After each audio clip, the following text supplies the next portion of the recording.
You see nothing. Because it is still my splash screen. Because I just started. Because I was busy doing a thing.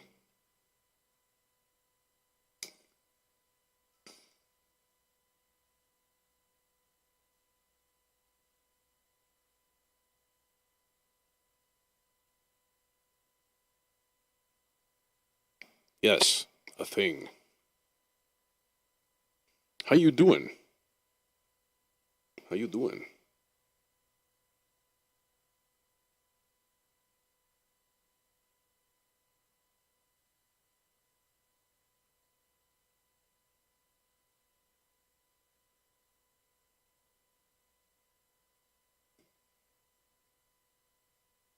Doing okay. Day off tomorrow. Gotta love that shit. And I'm like, I'm gonna learn this synth tonight or the other ones too. I bought 3 new synths this week, and I'm like, I just farted with them just a really, really small amount. So I am going to fart with them some more. Hey, John, what's going on?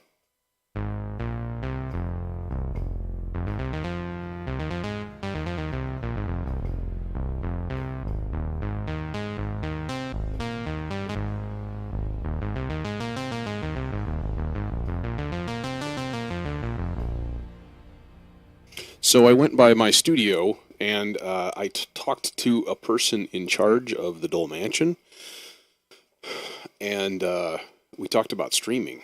And she's going to put a call in because that's one of the things they want to do with the listening room. There is actually do like live streamed concerts.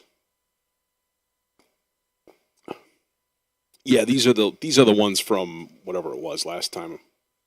Sunday, what, Friday. I think I got them. Yeah. Anyways, yeah. So she's gonna put a call in to see if they can't do something with the internet there, which is exciting if it actually goes through.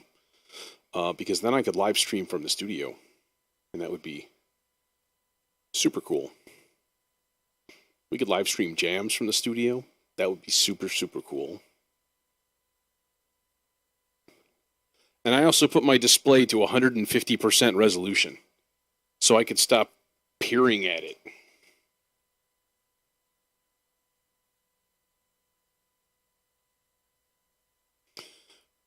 So this thing, though, this I was gonna start with the other one. I was gonna start with this one because this is much more. I still can't figure him out. I think this one was first. You know what? Let's find out once and for all. Experimental sounds, as I spell it with a C and a bunch of dashes. Good job with the typing.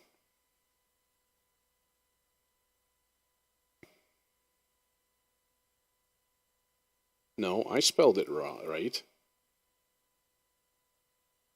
Oh, you bastard. Search for experimental sounds.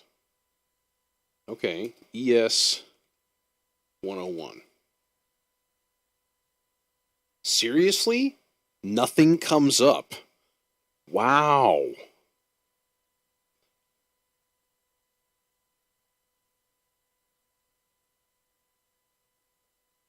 Okay.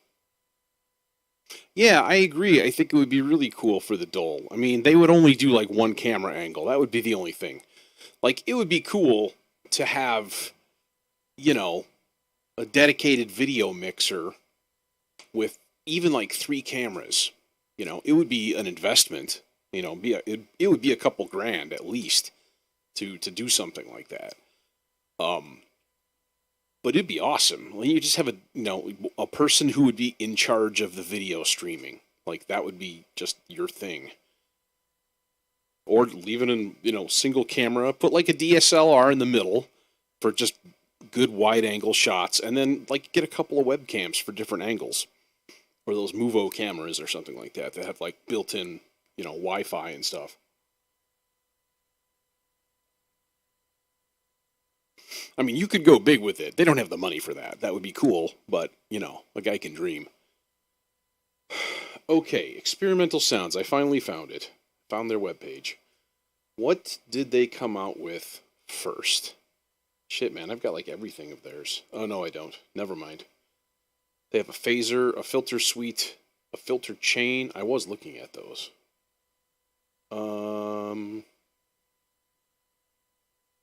I think the 101 came out first. It kind of looks like it. Yeah, the ES01 was first, and then the 101 was second. Okay. Chinga tu pelo. ¿Cómo se dice en inglés? Pelo. I don't know that.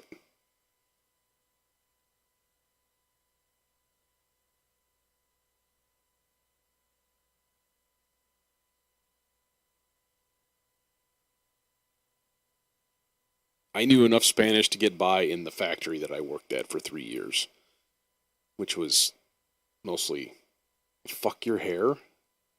That's interesting. That's probably a thing. There's probably an entire Pornhub subcategory devoted to hair fucking.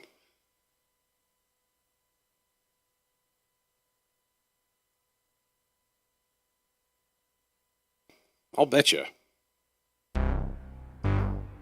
God, that's a sexy sound. It needs to be a little bit louder, though.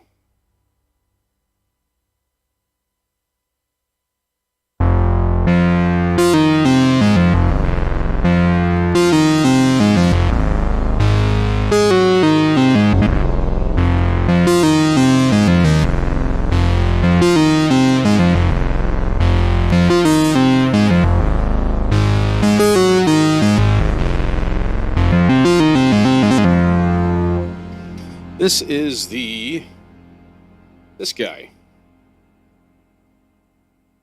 The Experimental Sounds ES01. I was just looking up which one they made first, because I got the bundle of the three of them. And I'm like, I don't get it. One of them seems... Okay, so the ES101, let's just fucking throw them all in there. Like, you just... there. The ES101 doesn't have a display, okay, but it's got a lot more capabilities. You know, it's 2 oscillators. You can FM. It's got a lot of stuff. Dual filters. There are effects, but they're on the back panel, and they're fairly crude. But like, it's got a lot of stuff in it. But it doesn't have a modulation matrix. So I was like, this must have been the first one that they made. But no. This is the first one that they made. It's much simpler. It looks like I said, I had a CS01 back in the day. Yeah, dude. I mean, look, if you know me, you know I'm all about hardware. And I haven't used hardware in my music in a couple of months, at least. And I have a healthy collection of synths. You know, while I was at the studio today, I actually should have brought my my MS-20 back here, because that would actually be a cool thing to use as a bass line and stuff like that. But software stuff, man, it's so good now. I mean, everything is good, and it's super efficient, and I have a powerful computer, and so if I'm going to use Reason, I'm going to use Reason all the way. You know, I have some VSTs, I have Serum, but most of what I have is REs, rack extensions, because they run a lot better. I don't know if you're familiar with Reason or not. It is a proprietary system.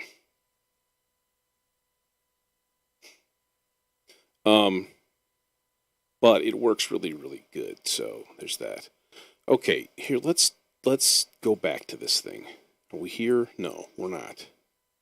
That's where we want to be. Okay.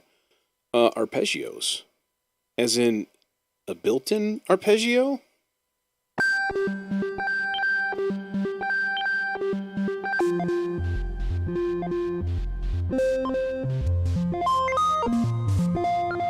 What the hell is going on there? This thing doesn't have a built-in arpeggiator. Or does it? Crap. Wait. Is there a built-in arpeggiator? Tell me. Tell me, you monster. I don't think there is. I think this is just using some crazy-ass LFO doing square waves onto the pitch. Yeah, unipolar, VCO, no? What? Okay. I am confused.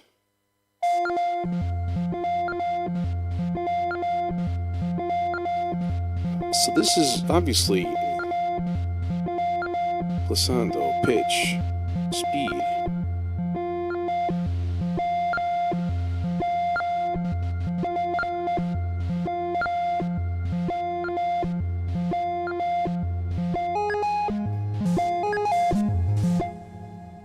Okay, it's obviously voodoo.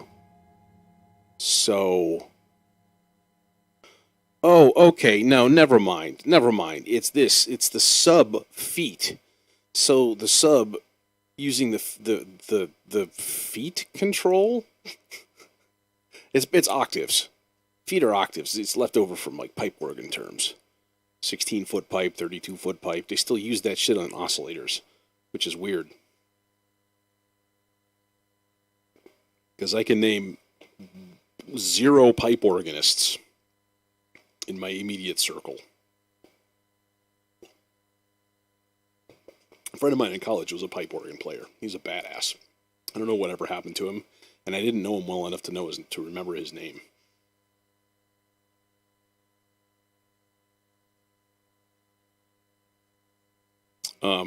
Let's play some more.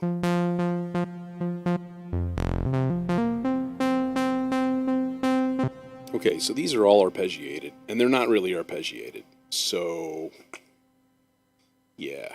What kind of pads?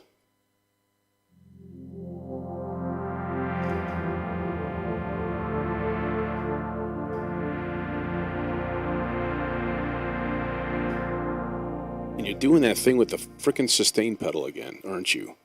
And there's no control for it. I found a control in the FM one. This actually has a control right here for sustain pedal on or off. This one doesn't. It just doesn't respond to sustain pedal information in MIDI. I don't understand that at all. Maybe most people don't give a shit. That's probably the case.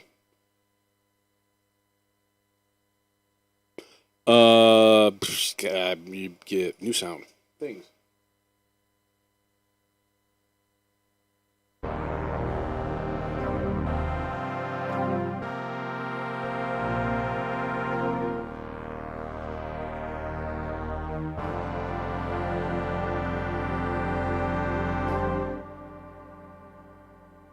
Where are you from where you have a block of Wi-Fi? Ooh, that's lovely.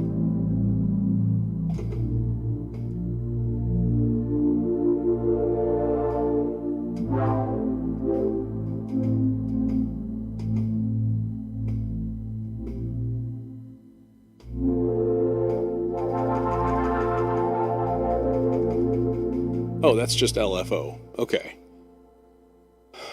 All right. I think this thing is going to be more of a lead machine, a bass and a lead machine, to be completely honest. I feel like the controls play a lot better as a monosynth.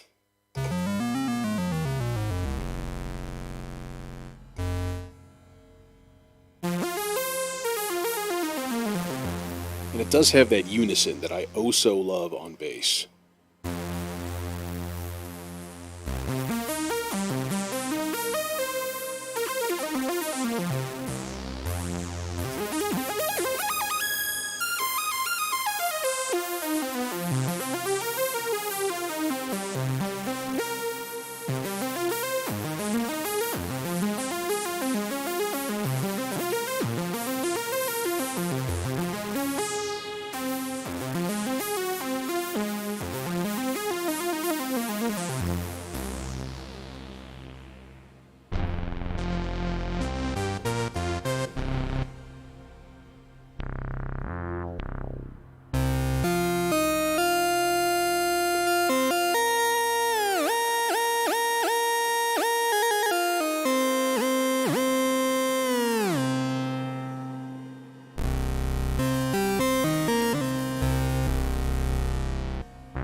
Okay, let's do a couple bass sounds.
That's fun.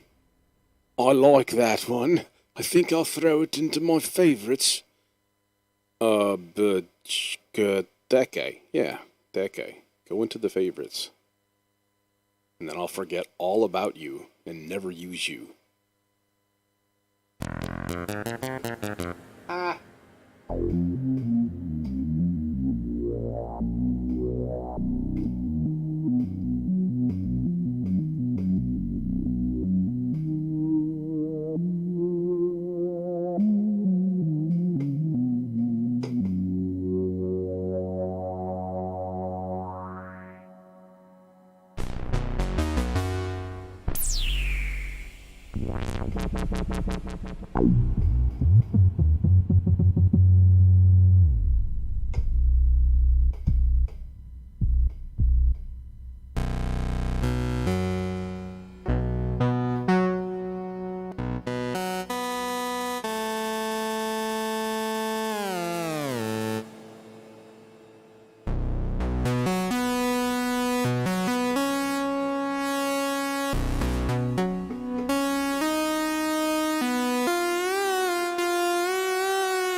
Pitchbender set a little bit high.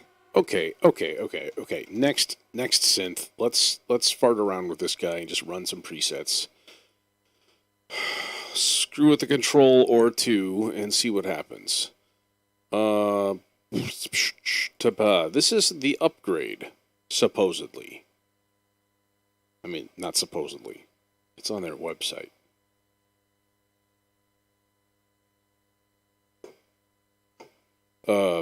Thank you. Yes. Yes, controller. I wanted you to play the transport control. Jesus God. Why? That was... No. Naughty. Seriously? Oh, okay. I guess that's a pad. In a way. Let's throw a little reverb on this guy. Everything runs well through the DR1.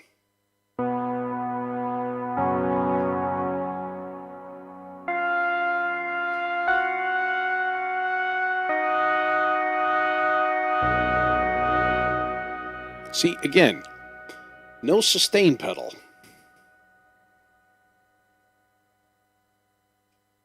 It sounds good. Like, if it didn't sound outstanding, I would be disappointed. I'd be like, I'm not going to use it because it's such a pain in the ass. But, you know, it sounds really good. It does have a unique sound. It sounds very late 70s, early 80s Yamaha. And that's clearly what they're patterning the sliders and fonts and knobs and stuff off of. I think I showed you guys this last time. I don't remember offhand. CS01-2. All right, if you look one of these here up, right? It's like, let me zoom in a couple chunks here. Thank you. Like the typeface and the font and the blocks around everything. Even like the look of the recessed had these really weird little recessed pitch and mod wheel It is battery powered and so on. But this stuff is all like directly patterned after that. So I think that's the sound that they're going for. And then this one is a 4-operator FM synth. So DX11 essentially. Yeah. So this might be interesting. I'm not sure what this is really supposed to be. Maybe like, I don't know that much about the lesser CSs. Like the CS, like there's a CS40, there's a CS60 I played once. And I've played a CS80 once. And my friend has a CS15? It's got like a built-in, this weird built-in sequencer.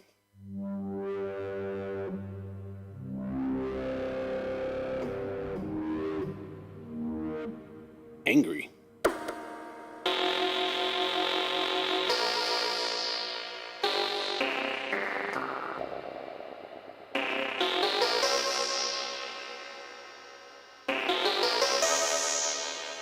Still angry.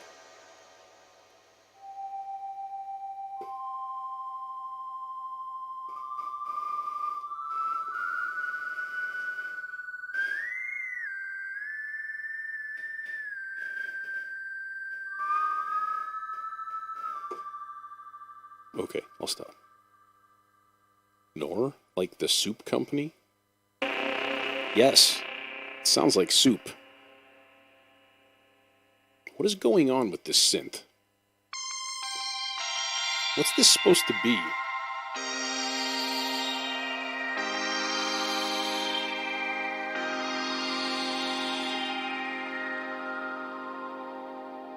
I wonder if I just looked it up. Experimental. Oh, my brain's not working. ES 101. What was it inspired by? That's what I want to know. Faithful recreation.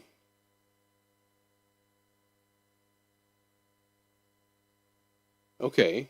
While the hardware which the ES01 is based on was originally marketed as an entry-level synth, CS of the CS01. So what's the 101? Maybe they'll say something about it there. That would be nice. Forgive me if I'm kind of going off the rails a little bit, but I'm just really curious. It helps my brain if I like kind of know the hardware that it's based off of.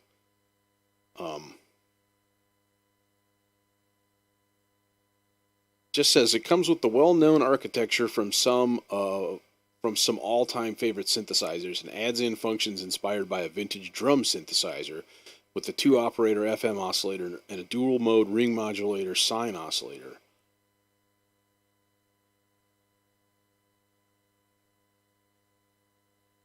Oh shit! I know what this is! This is a Casio CZ101. Oh! Oh! That's exciting! Except it's different because the CZ had a digital display. My first synth was a CZ5000, right? Which was their version of FM called phase distortion synthesis, and it's really fucking weird. And nobody's ever done it since then. But it had a really unique sound, unappreciated by myself at the time. I always thought it sounded kind of thin. But it was fun, and it was how I learned programming, and it had a built-in 8-track sequencer that was badass. And I think it was the first ever synthesizer with a built-in sequencer, like almost like workstation style.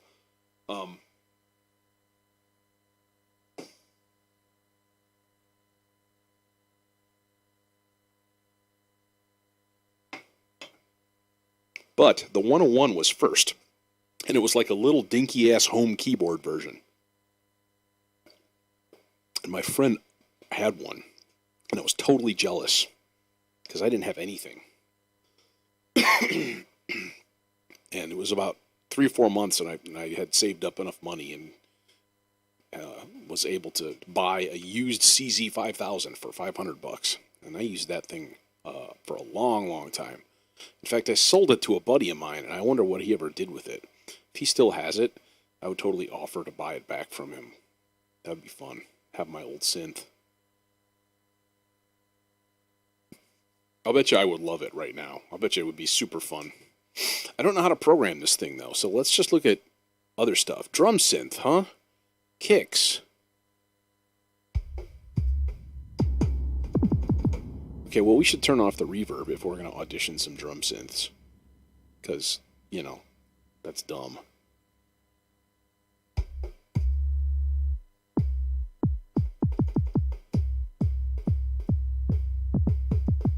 Mono pitch.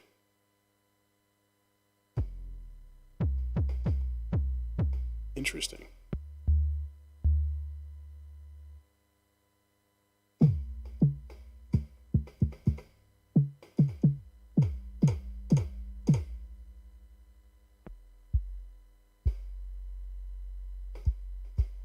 So what makes this a drum synth? Like, why are they all like, it's a drum synth built in? Like, what does that mean? Because you can make a drum out of just about anything. I did a whole tune all on the subtractor not too long ago, including all the drum sounds.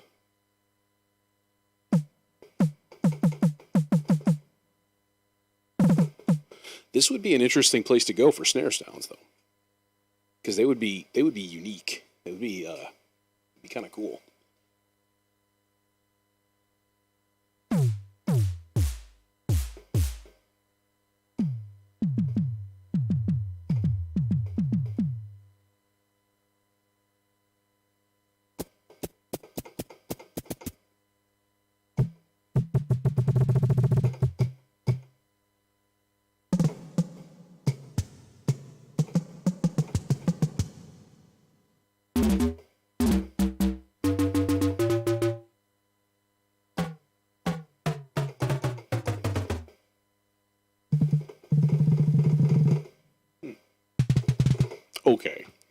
Okay, I don't know. You know what?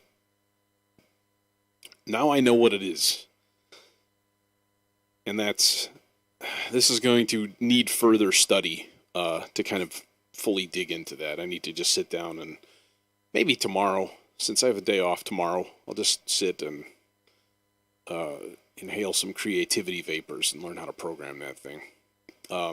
Same with this thing. This is... I vaguely get FM. I'm not an expert at it. I'm not good at it at all. I get it. I understand the theory. It's the execution.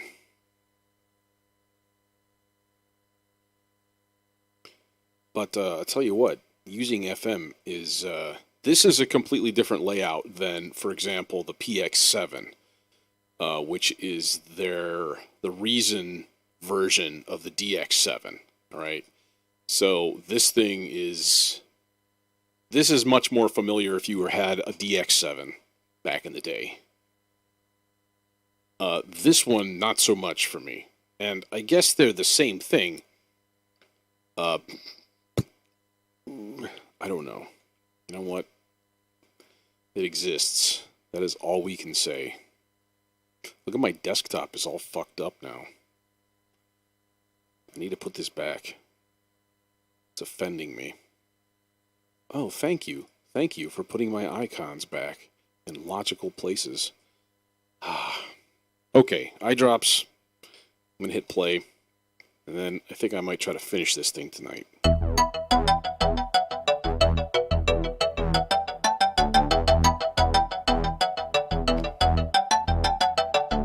I have dry eyes.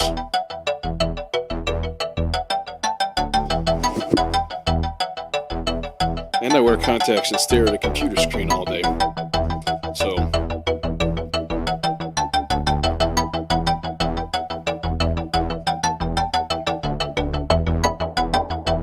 Alright, I wanted to do more with interestingly mutated rhythm loops. Like this. And I think a couple more layers like that to be used.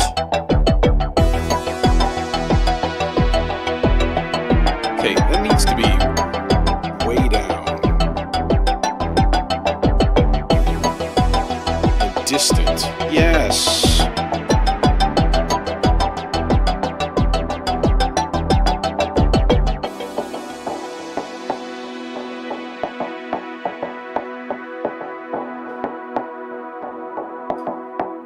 And go.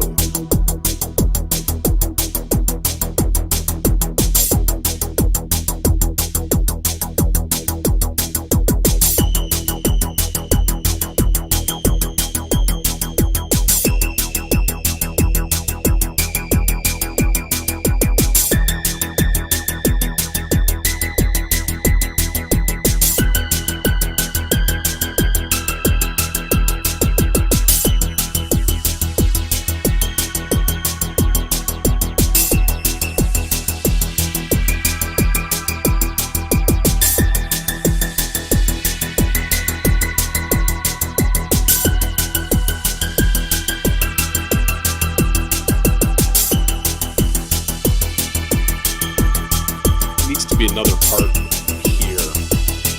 Okay. Also, why is there a small gap there? There shouldn't be a gap there. Right? Oh, you motherfucker. Okay, so it's... Oh, weird. Okay. What? I started it 7/16 notes before the bar? Okay, that's weird. This one is probably not bad. It should be, though. They should be in the exact same place. So this one should be hitting, yeah, on bar 27. So it should be like here. Wait, those are 30-second notes. Oh, God. Oh, God, I've ruined it. They should be... You bastard. There. There. It should be like that. 2, 3, 4, 5, 6, 7. Okay, so... But there still shouldn't be a gap. It offends me. It makes me nervous. It makes me think I fucked something up. No, but there needs to be another thing right here. Something that comes in at that particular point. And I don't know what. So let's take it back just a little bit and let me think about this.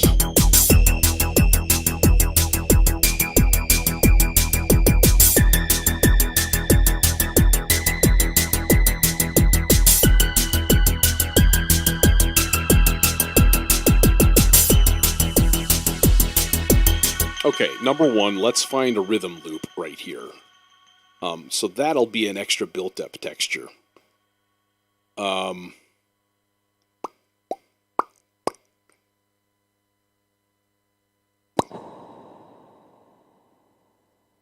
Need reverb with your reverb. Yo, dog. I heard you like reverb. So we put reverb that you put through a reverb.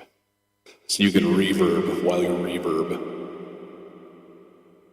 If I was super handy, I would have had a channel devoted to the mic input with just a supermassive on it and have some sort of a hotkey that would switch over to that track. I like that idea, actually. But I'm kind of feeling lazy, so maybe next time. I'll build it into my starter effects loadout. So the next time I start something, it'll be hardwired. I'll just click I don't know. Actually, I could hardwire it to a MIDI controller button and then just go poof and then immediately have supermassive on my voice. I'm going to do that. Okay. Percussion. Percuss ions. Ions of percussing. Let's go somewhere else. Hey, Joe's, what's going on, man? Long time no see, too much work. Makes Joe Skin a dull boy. Gotta stop that working thing. One of my students' parents emailed teachers today, and they're on a yacht off of the coast of Florida for a week. And they're just living there for a week. And I'm so jealous. That'd be so awesome.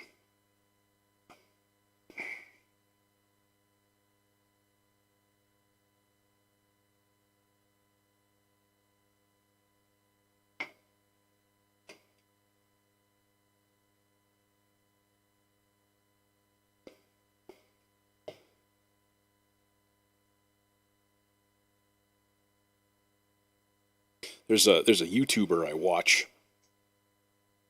Marty Z, I think is the channel's name, and he has a kayak and like fishing boat rental place in Florida, and like in the mangroves and stuff. Like it's all brackish water and redfish and like really good fishing there, and um, that's just his job, and he just does fishing videos, going out in kayaks and catching huge fish and like sharks and stuff too, like crazy shit. Like it's kind of cool. That'd be a good life. And just be like, oh, I'm still teleschooling to back to Chicagoland. That would be awesome. All right. I digress once again. So I have these Sonic Reality refills, and I wonder if there's some loops in here. I'll bet you there are. Okay, wait, samples. These are patches? What are these things? Oh. Okay. This is not really what I was looking for, but it's in there. World Percussion, maybe. Rex files. There we go.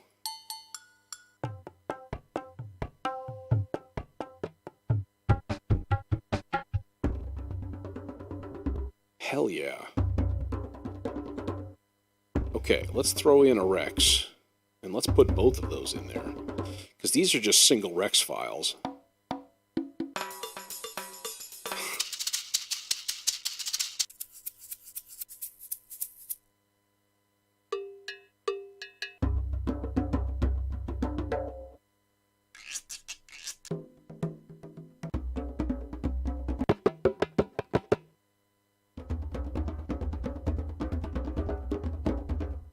Okay, that's cool.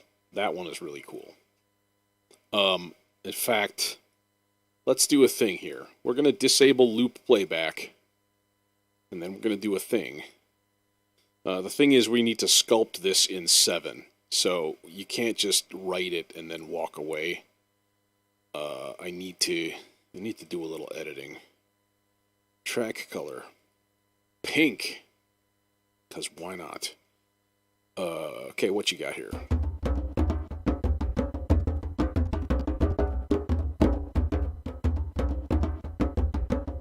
Okay, that's super weird.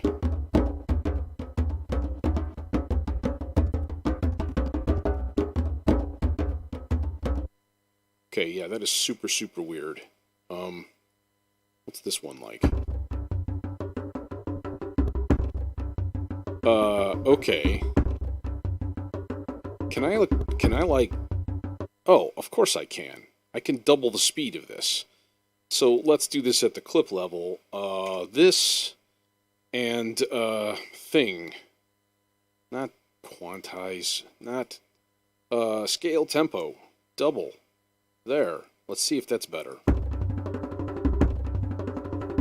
Oh, that is weird. That is weird as hell. I like it. Does this add up to 7? If it did, that would be fantastic. Look at that. How? How did that happen?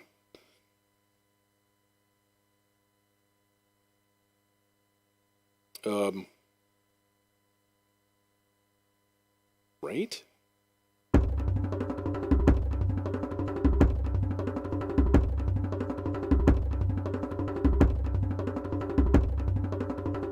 I guess it's just 7 times through it, so that makes sense. And it's 2 measures, so each of these is... Yeah, I don't know, whatever.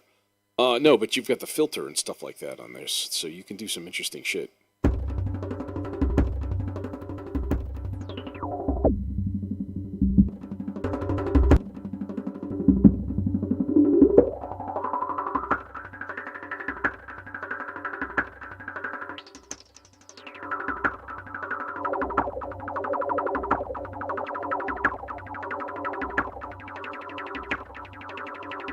So, yeah, you can do some interesting stuff.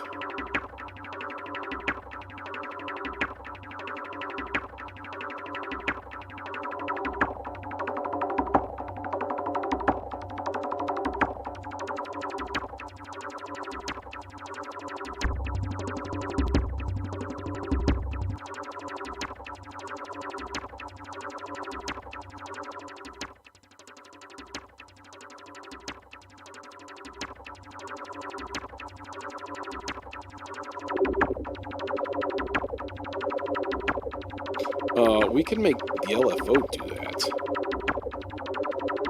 Rate. The rate's going to be annoying because I want it to sync up to what 1/3.5 of a measure. Yeah, that ain't happening. Well, you can do a 7/4, so that might work.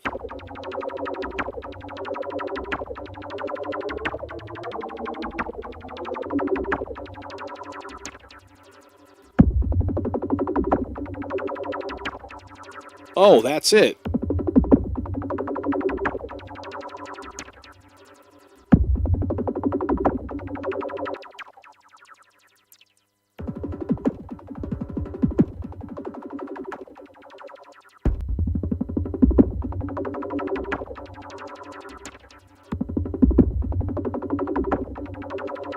That's interesting. Let's take out some of that chonky chonk noise. Less chonk.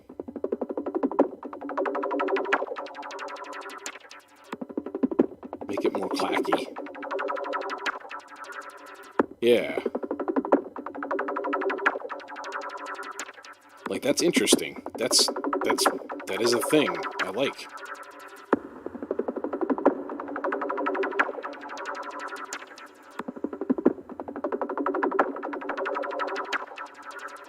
This might be perfect. Oh, it's like a little ear tickle. I like. Okay, let's do a thing. Copy, pasta, pasta, pasta.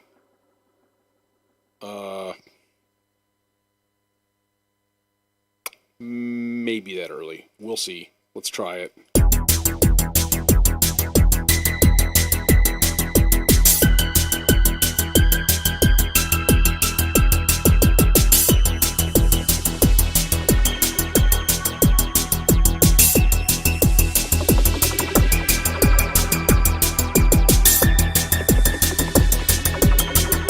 Damn it.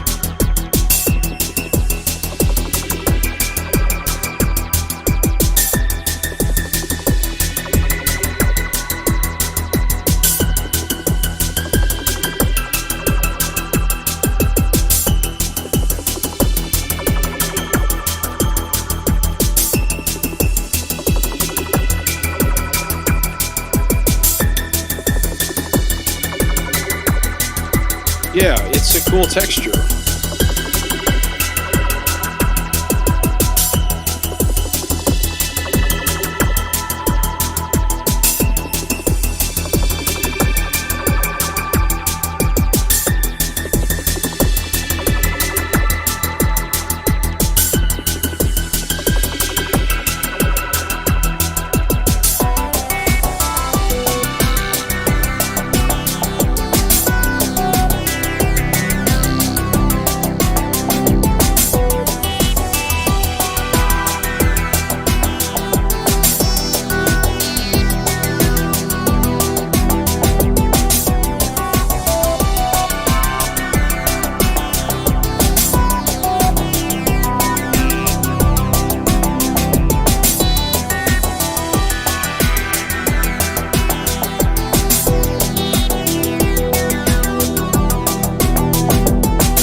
And then I'm not sure what to do next.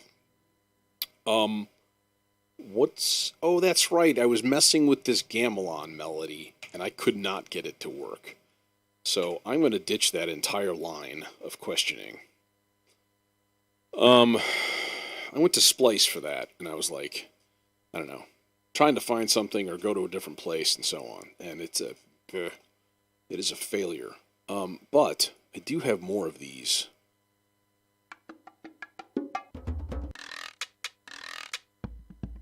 Thing is, this doesn't specify tempo for any of these.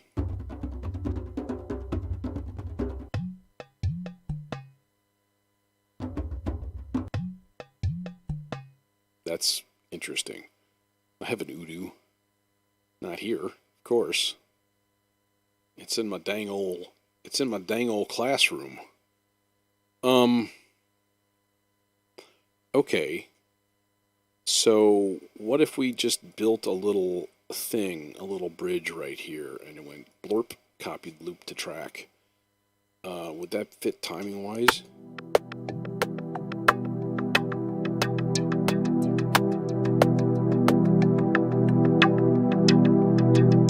Oh, you know what though? It's still going to do the same thing with the filter and everything.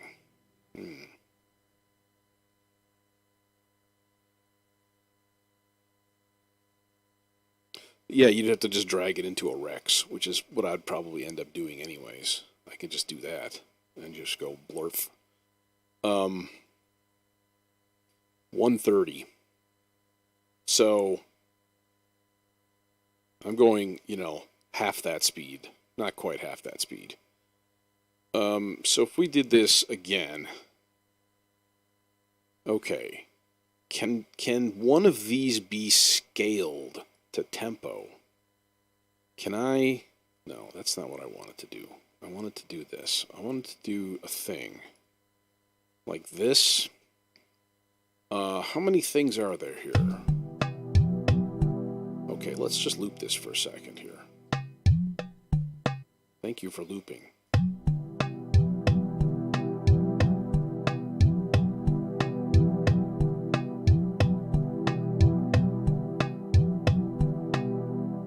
Alright, so what it really needs to be is like up to there. And then, of course, the question is, can you just rewrite a little pattern over this? Just like do this kind of thing. And then, will that fit?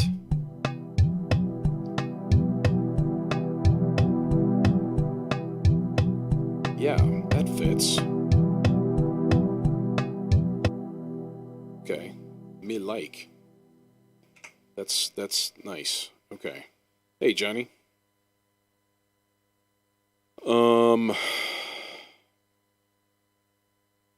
So that guy there. And that guy will definitely let's patify this.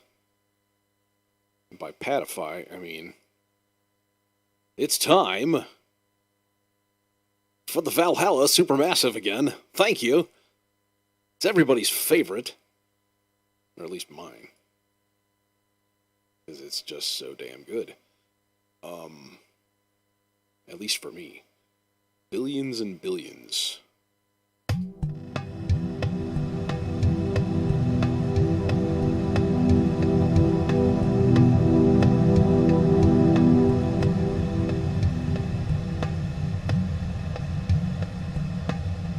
It's still going. Oh, actually, you know what? I forgot to... I forgot to turn off loop playback on this. There's your problem. See, there's your problem. This is a foreign fish. It'll cost you $3,800 plus $650. Benson, Arizona.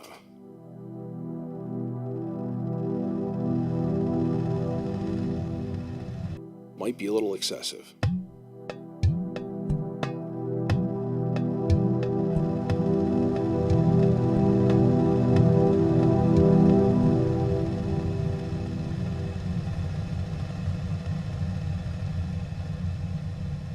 No. Interesting, but no. How about happy little clouds? What's with the 0% mix? What's that all about? Dude, Kingdom of Heaven. It's got some epic battle scenes, man.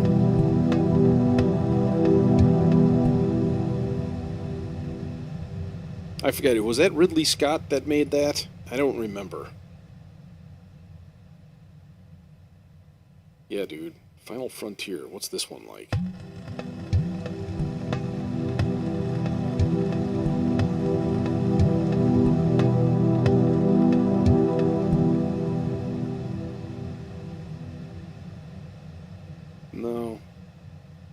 Still don't like it.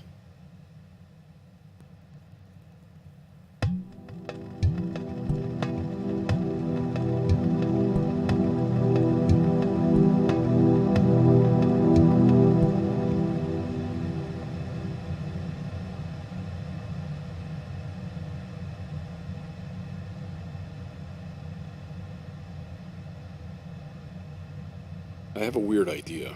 I'm gonna try something.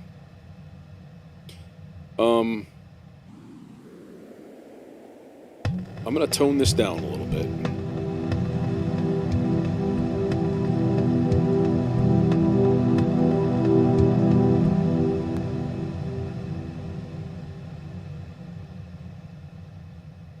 Okay, how far out are we going here? That's probably good enough. Alright, I'm gonna do this. I'm gonna bounce in place. I'm gonna turn this into audio. And then I'm gonna try something.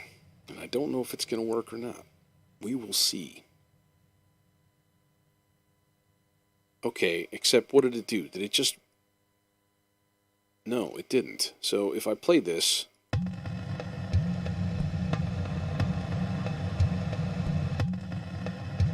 Oh.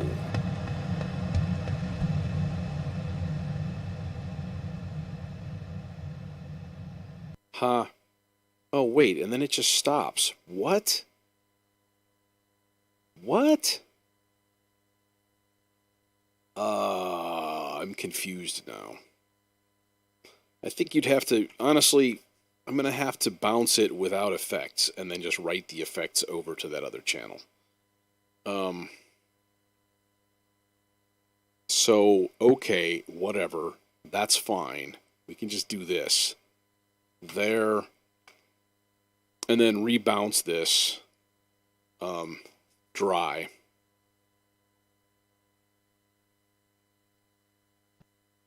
Bounce. Bounce it in place. There you go. Is there still an effect on you? No, there isn't. Okay, good. So it made a new track and it didn't need to. It should have just kept the track.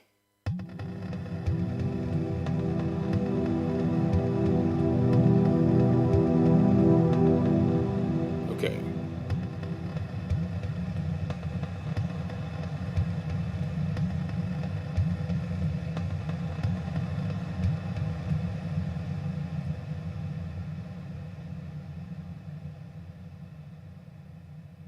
No, here's what we need to do.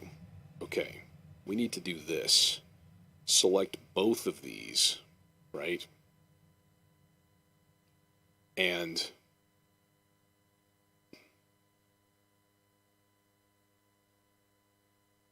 bounce in place.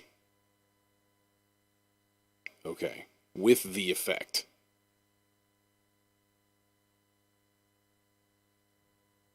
Okay, so this theoretically should be, there's no supermassive on there, all right? Right? This is an all new thing. So what we're looking for is 2, this guy. Right, so there it is. Well, why does that do that? That's dumb.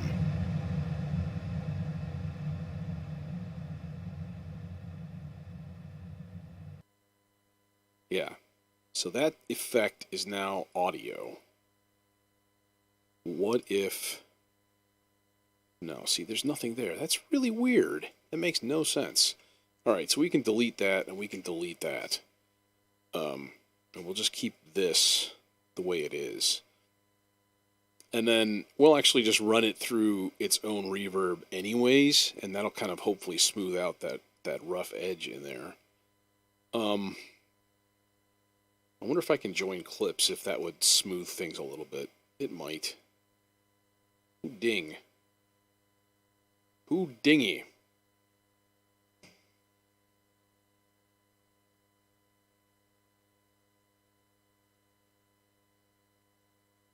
What? Okay, that's super weird. All right.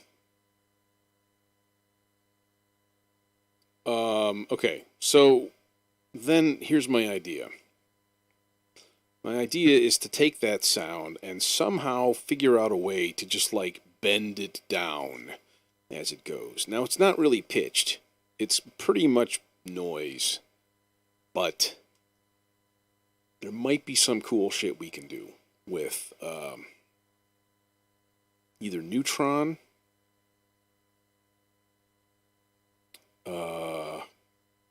or vocal synth. Let's try vocal synth. This is Reason, not Ableton. I don't like Ableton.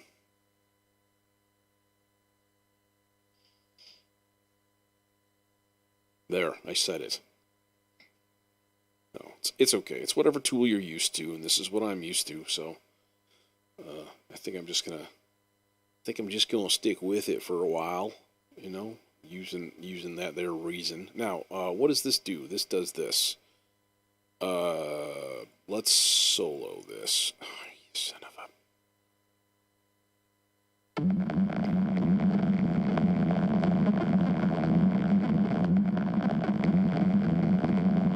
a... Perfect. Exactly what I wanted.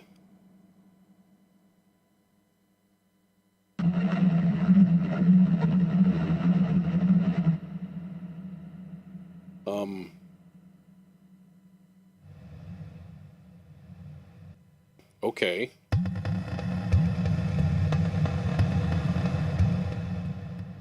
So this would be like if we wanted to put a talk box on it.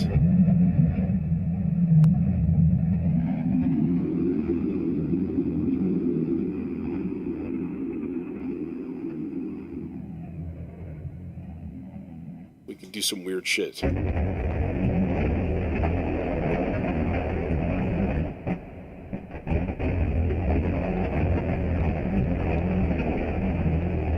Or CompuVox. This one's pretty cool.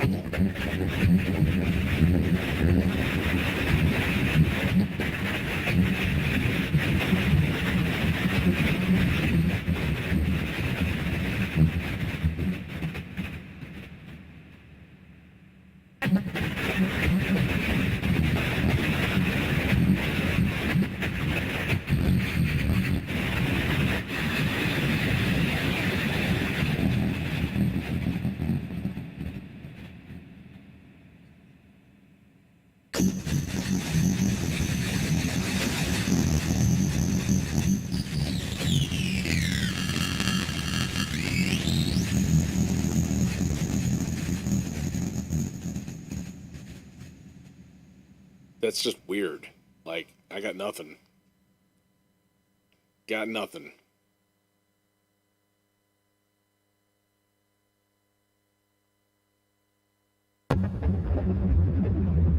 Oh.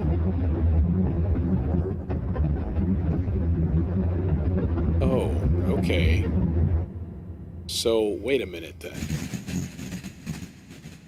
Ah, okay. This is a little bit more like it.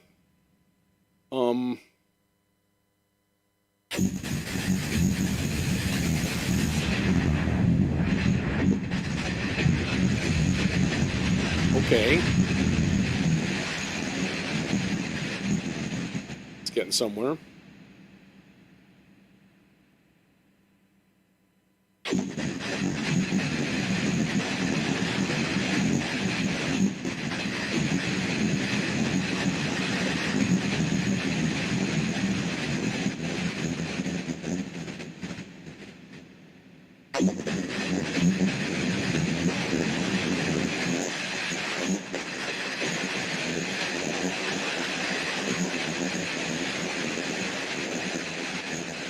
It's interesting. It's a thing. It exists. That is all we can say. I don't even know if it's going to work. Well, whatever. It should. It should be interesting. Just a weird little background burbly thing. I just find it interesting. I started with an udu drum.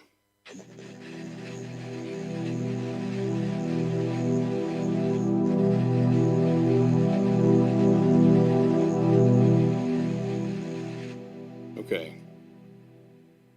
All right. Thanks, man. Thanks for coming by. I think we're gonna probably go back into a different groove there, and I don't know what.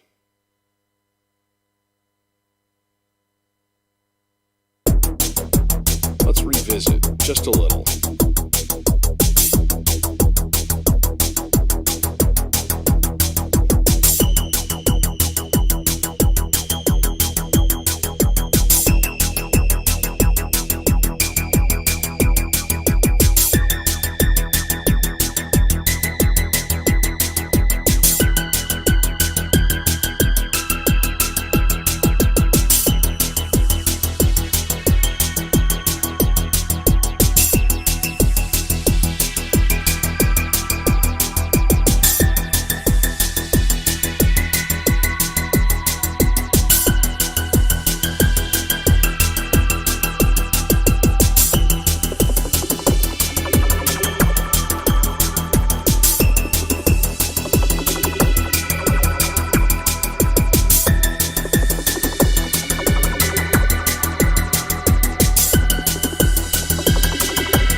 Every other.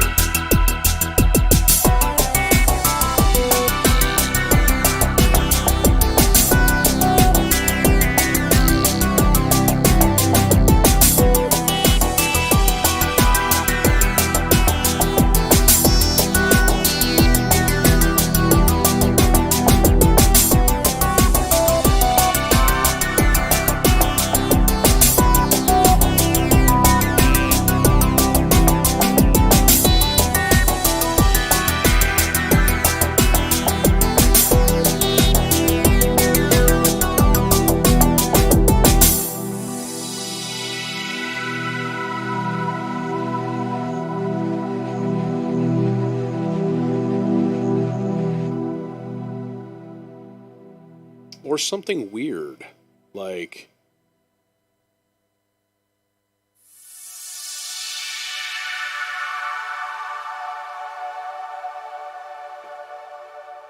but like over this E minor.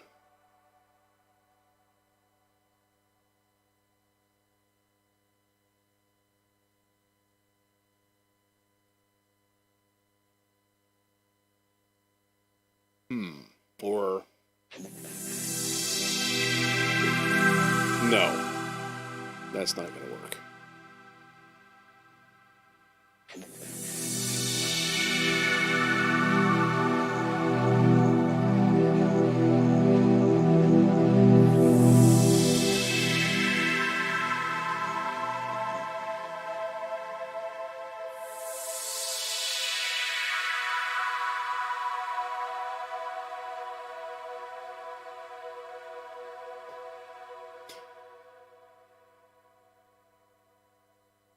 Or something.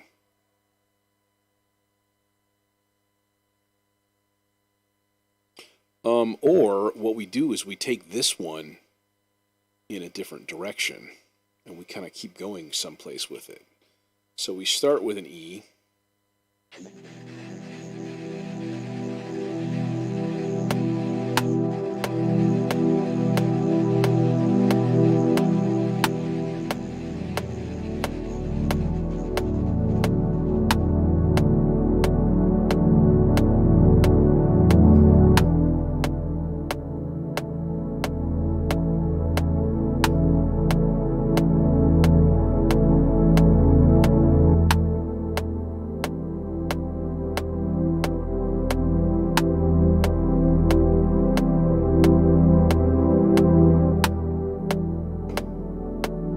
Okay, well, it's running out of voices for one thing. So, like, dude, what is this 8-note polyphonic bullshit?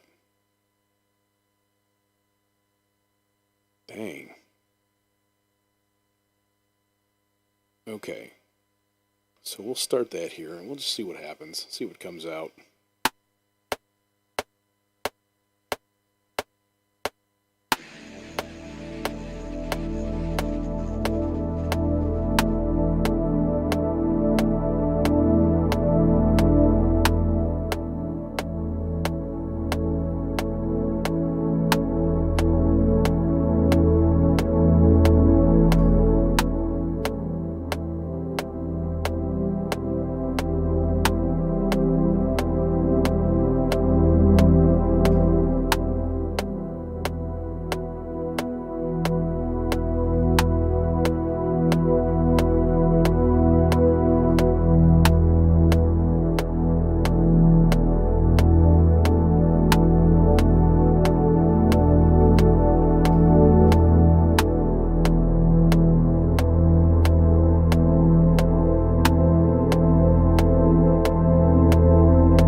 bridge section.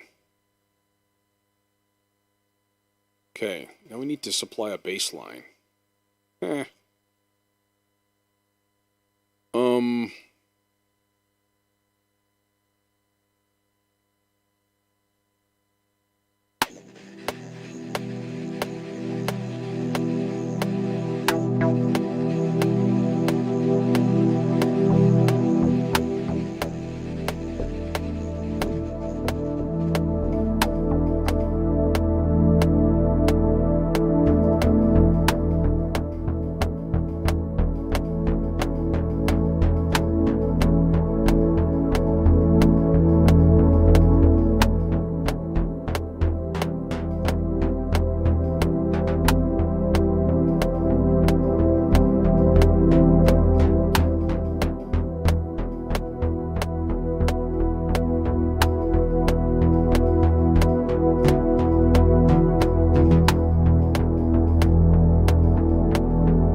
Yeah, of course, every time I try to record something, I have to screw it up the first time. Mandatory.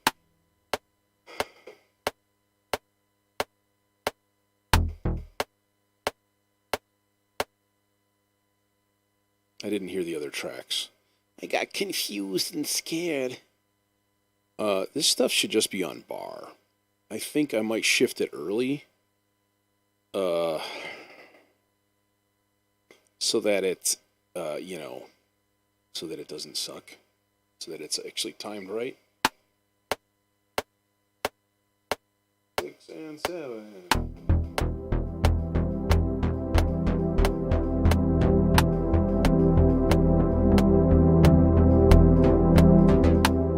So that's the one. Yeah, it's totally reminds me of like a John Carpenter thing or something.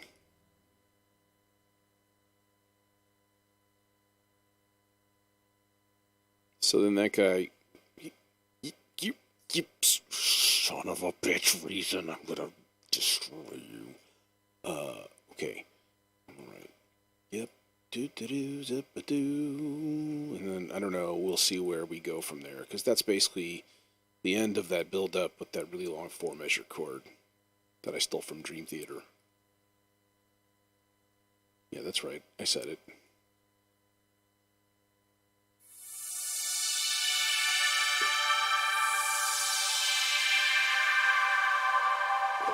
Opening chords to Metropolis, man.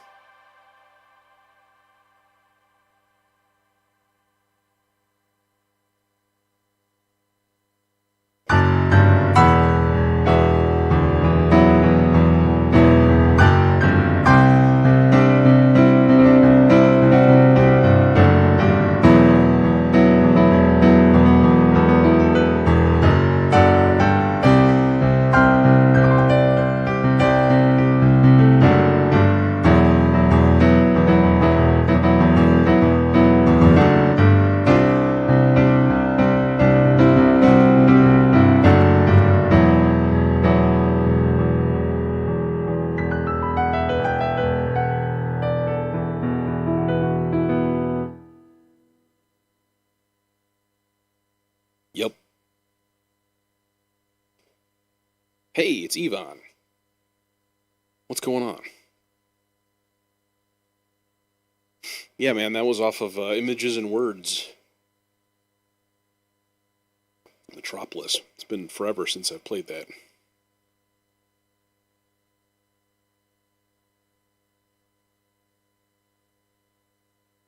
That was my band in college. We actually did Dream Theater covers. Pretty much played that whole album, actually. Let's see if this is too early.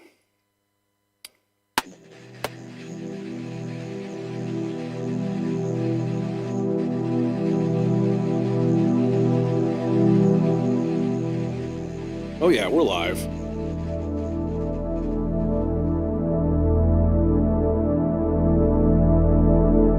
I feel like every tune I make should have some sort of a breath in it, like this.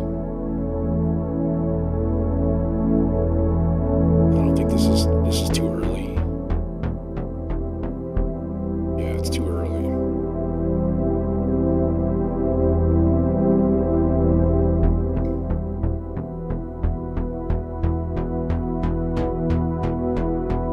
Okay, so let's time these pads because they're way too slow right now. This whole thing needs to basically be moved over a ways. So I need to listen to this with a click on a time or two here. So maybe even just that much early. Let's see if that works. It's just a hair. And then when we get here, this is the question. Does this interface with this? I'm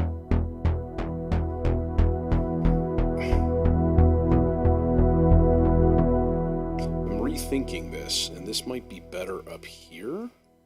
And this bass guy? Mother...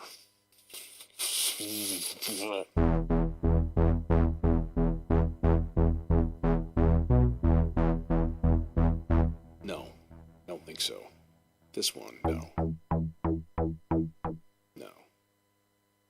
Double, maybe. Yeah, I guess.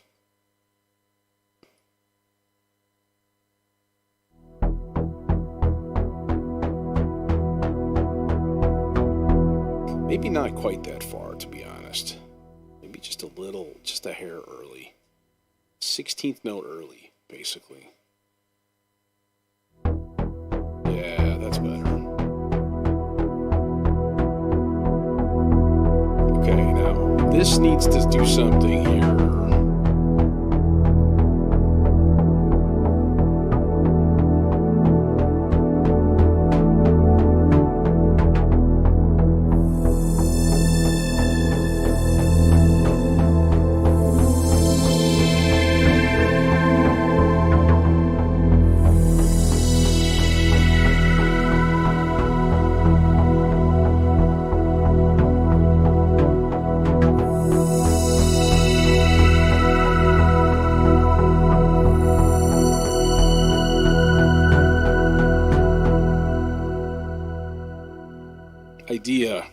Idea. Okay, I have an idea. And I like this idea.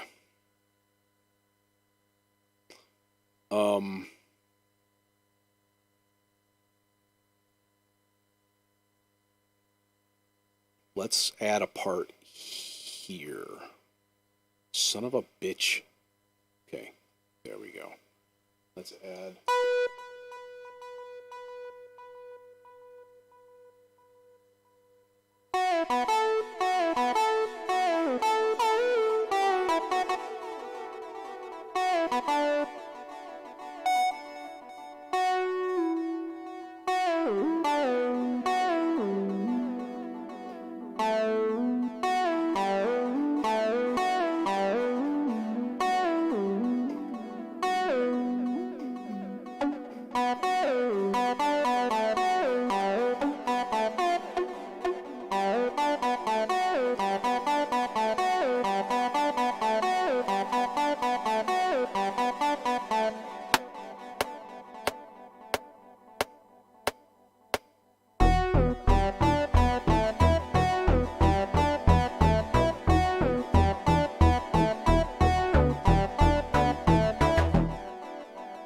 Okay, maybe?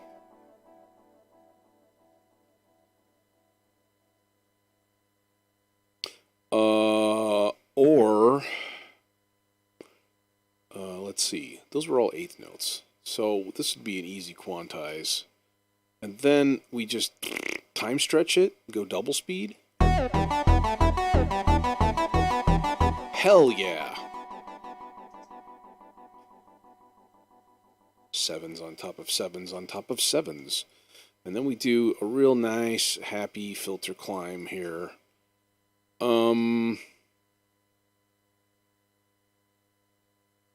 Real nice, happy filter climb. What's it at right here?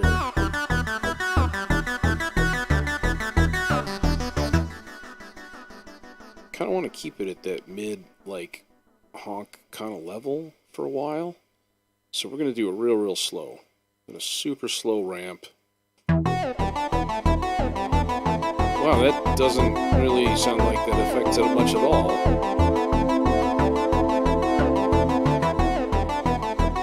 What is it here?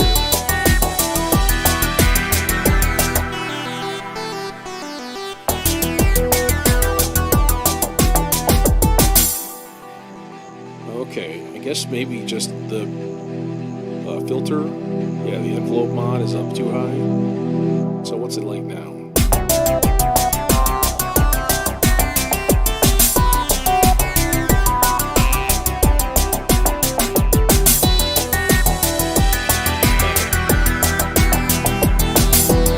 Okay, so what is it here?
Okay, so this is all, first of all, going to be, yeah. I need to go in and do some editing. I had to listen for this and figure, I don't remember the chord combinations that I happen to use. So my thought was real simple here. This should be like here. Yeah, it sounds better. And this should be like here. So basically every 2 bars.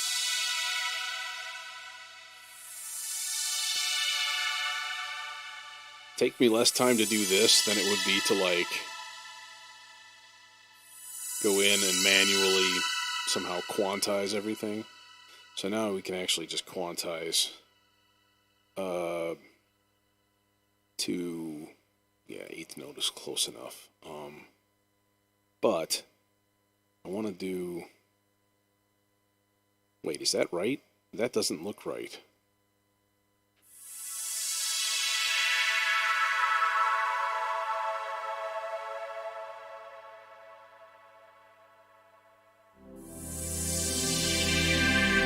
There we go. I was waiting for that. I'm like, where's the other sound?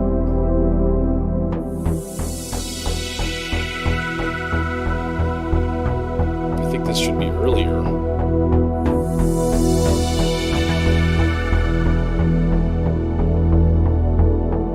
Yeah, this should be here.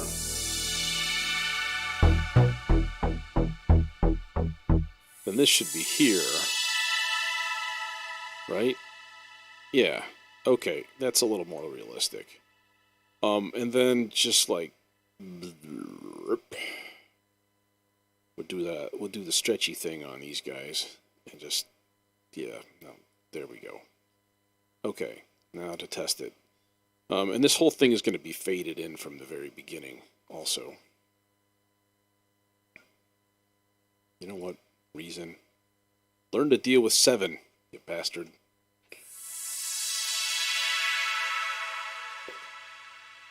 It's because I moved that pad back a 16th note.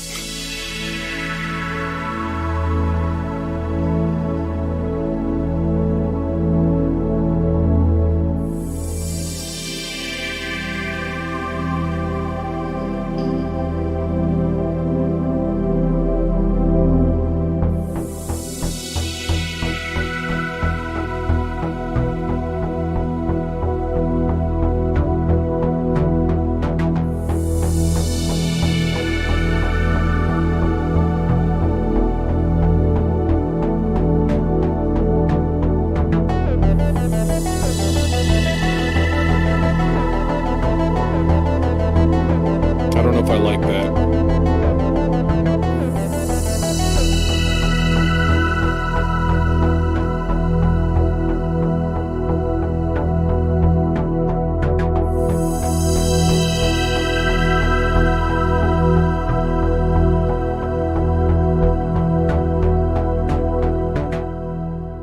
Now here is where I plan on going back to a full, kick drum groove in D major.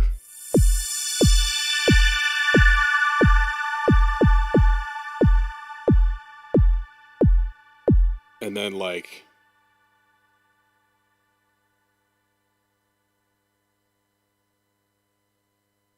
back to E, essentially. So we'll kind of do a little bit more of a back and forth kind of thing. So we might as well just transplant some drums right there. Of course. Why would it put them on the... Oh, you slutty... Okay, never mind. Never mind that.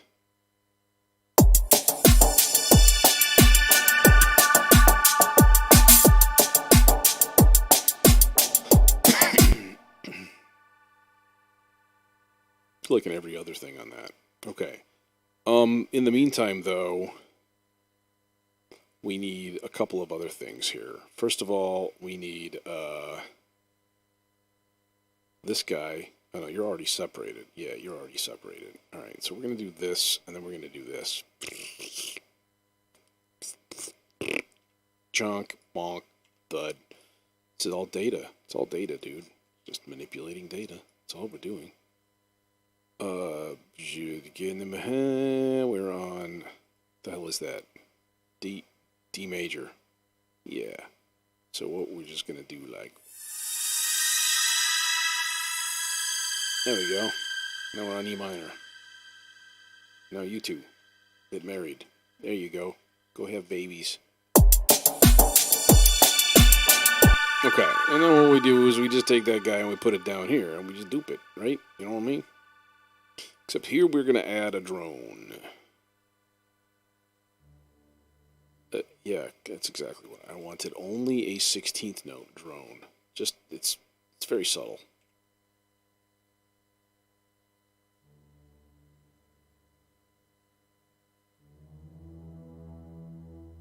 Now, you better sound good.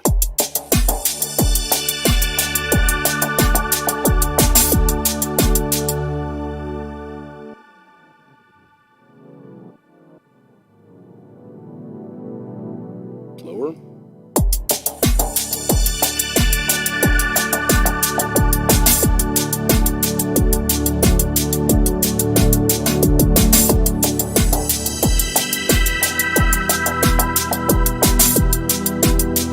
Of course, you know what we're going to have to do. We're going to have to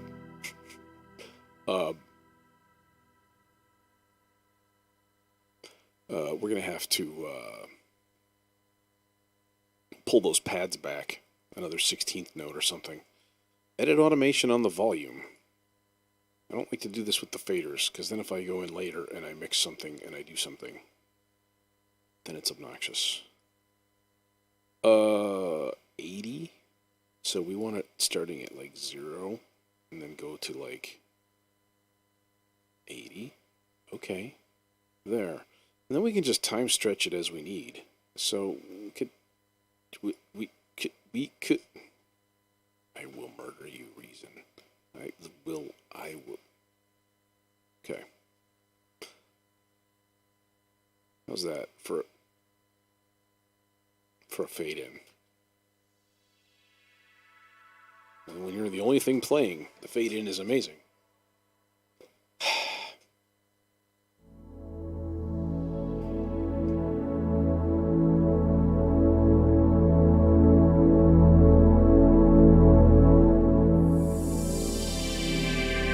That's what I thought. Okay, so because of the really slow attack of the sound, this one sounds full volume, and that one sounds like it's non-existent.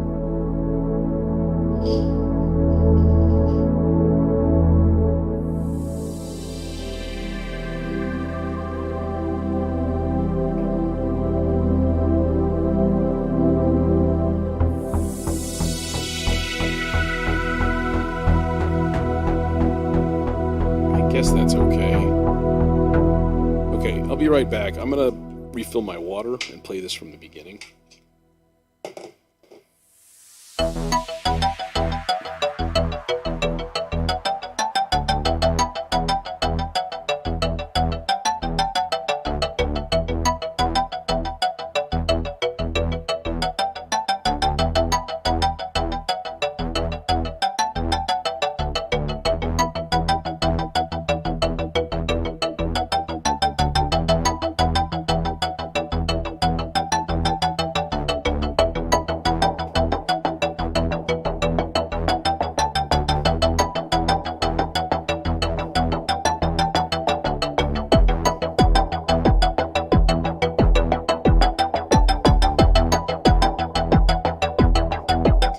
I think Twitch is the best place to watch this.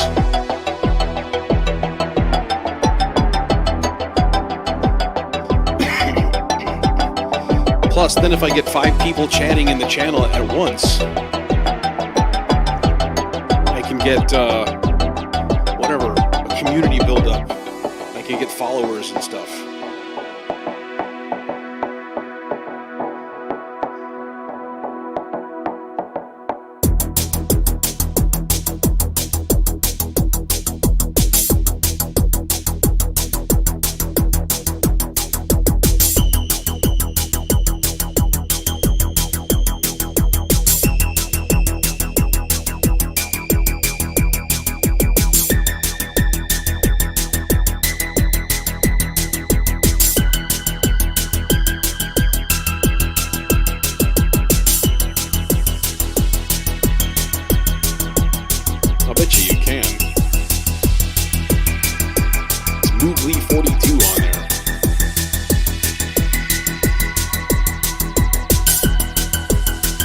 Then you get yourself a Sue Research 2000 watt subwoofer.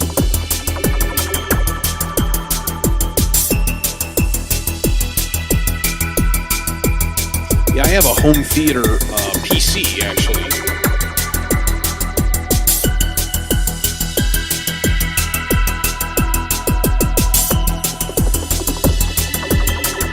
Dare I say this might be just a little bit... See, I feel like there's something missing in here. There needs to be something else in here. I was thinking at one point like a really stringy kind of a pad, like high, single note. But I wonder if like a good lead synth through the Supermassive would do the trick that I'm looking for. I think that's maybe more the ticket. Yeah. Yeah. Reason has a bunch of clip modes. They also have blocks mode, which I never use because I've used it, but I don't think my music really lends itself to it as an enhancement to my workflow. But block mode basically enables you to set a block and call it like an intro or a verse or a chorus or something like that. and then just write those whole blocks around instead of going through and selecting a whole ton of clips and things like that. But I don't know. I just never use it. I'm not even sure how to activate it. It's up in here somehow, I think. Edit mode block. You blockhead. You don't even know where block mode is. No. You know what? It doesn't matter. It's unimportant. I need to do that idea.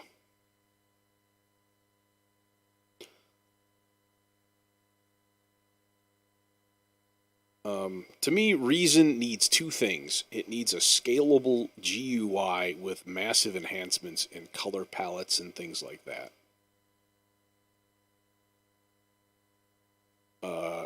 And it just needs some general polish in like clocking and stuff like that. Like in this case, dealing with 7, you know.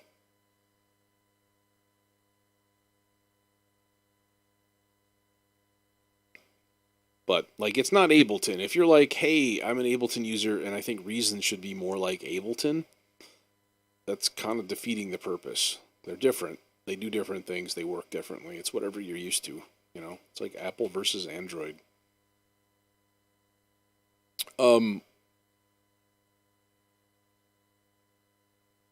What would be a good sparkly sounding lead synth that we could turn into a pad?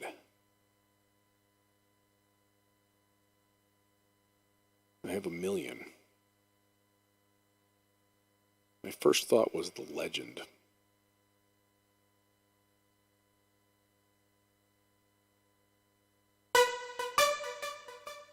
It's a little quick.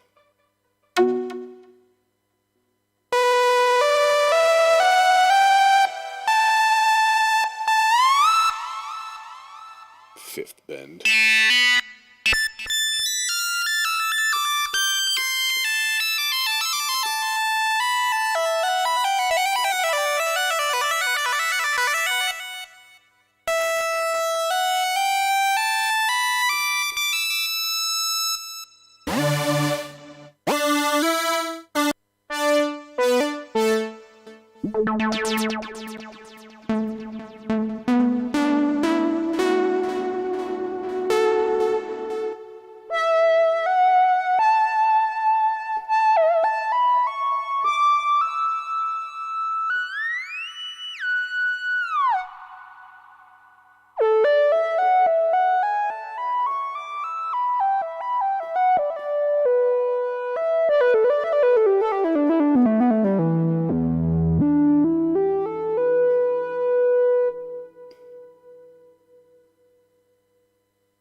Yeah, the only other one that I've, like I said, played with more than a tiny, tiny bit would be Bitwig.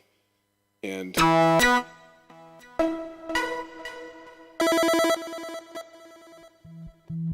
switching is a daunting task. Because everything on Bitwig takes me 10 times as long to do. Filter envelope. Slower.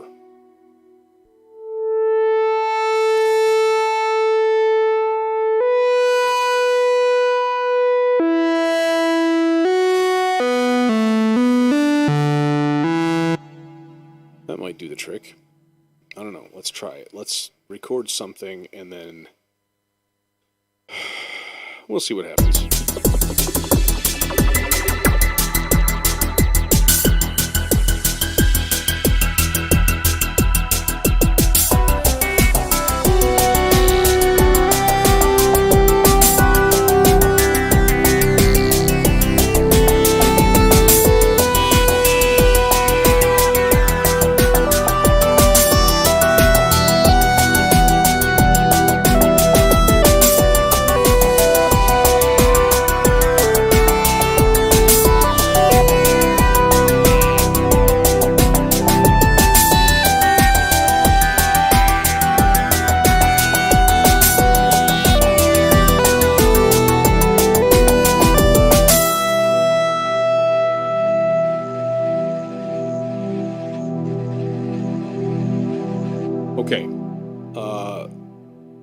But that's not where we're going to end up, of course. We are going to.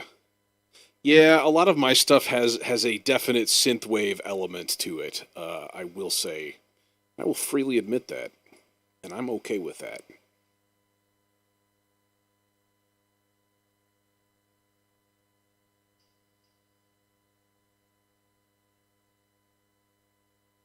I was listening to NPR the other day. Yes, I listened to NPR. And they played part of an FM 84 song as like the little pre-thing before a story.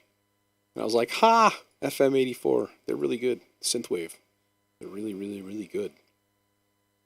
What I'm looking for is maybe, but like really heavy mix, like distant.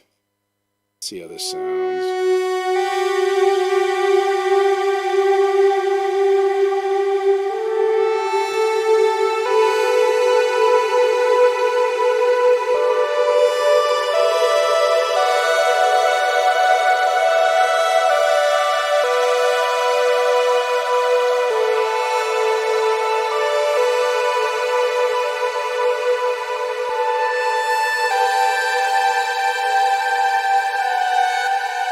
Okay, I love it, but that there synth needs to be compressed, big time. Let's turn this off for now. Let's hear this again.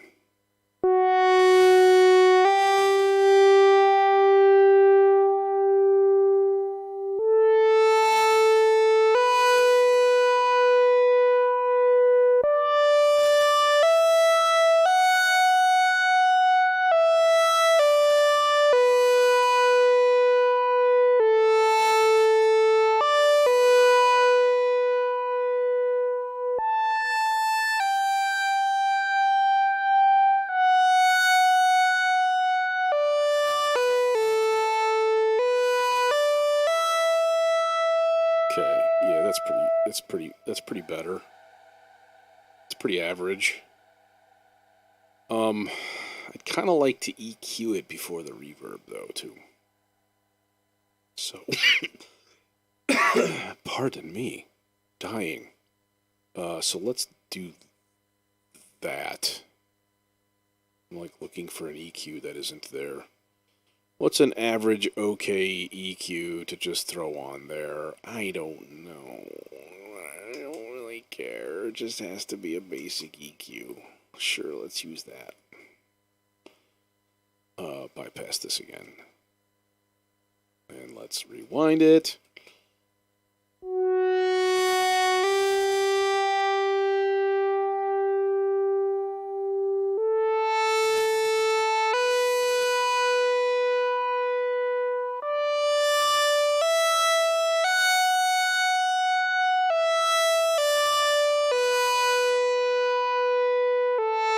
I hear like no difference.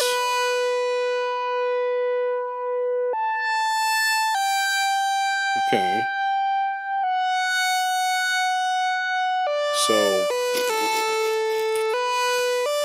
I guess there's a reason that I don't really use that EQ much. Maybe I've already determined that it sucks, or doesn't work, or whatever. Look at those pure waves. We really just need a little bit of a dip here.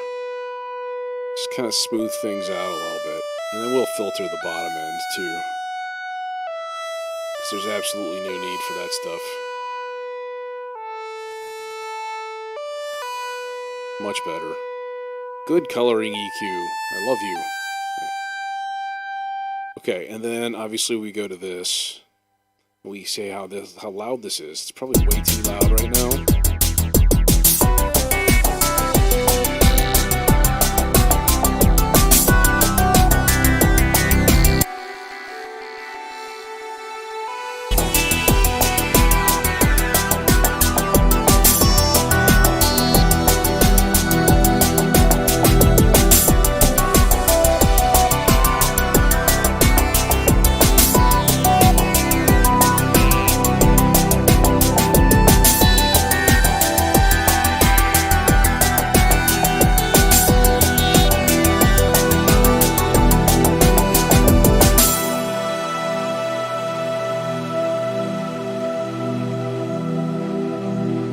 Off into space, little lead synth. Bye. Goodbye. Okay, I want to hear that one more time because I don't think the level is quite right. It seems like it's, I don't know, it's like invisible half the time, and I don't understand that.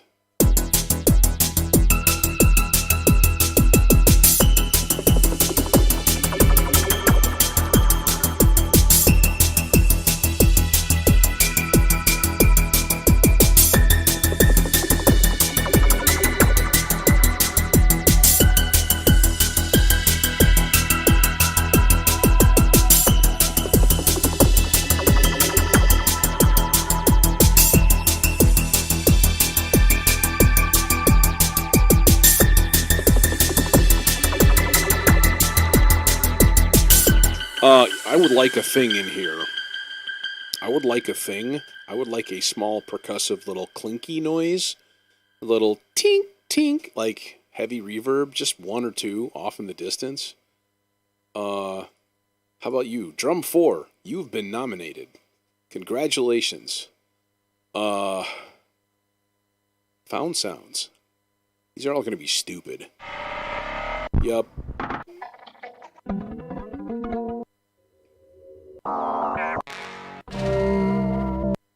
All of you go home. You all suck.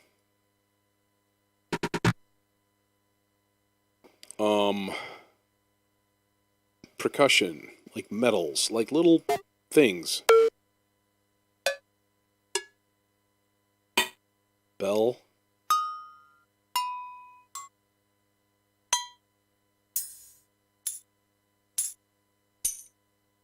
Not a tambourine. Is that it? That's it? That's all you get? Boo. Okay.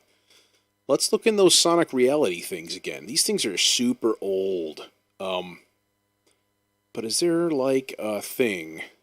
Ethnic instruments. Maybe. Let's see if there's anything in there. Samples. Accordion, blah, blah, blah, blah, blah, blah.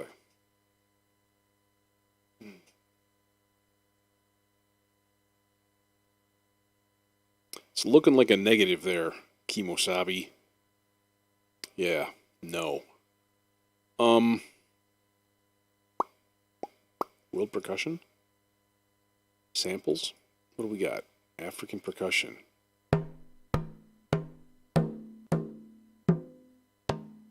Oh.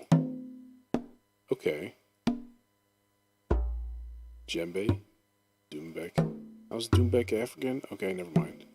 Unimportant.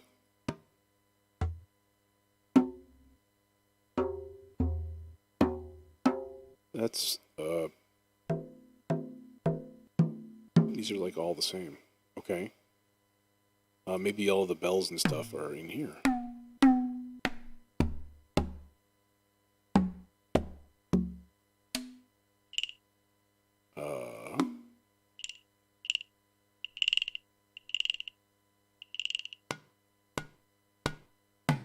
We're getting closer.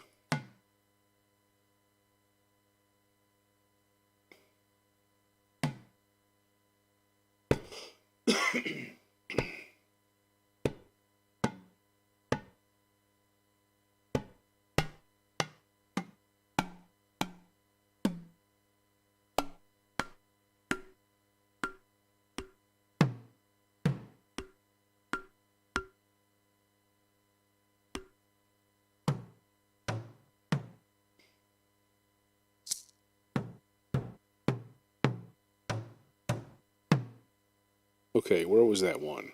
That. Okay. It's the only thing that I found that's even close.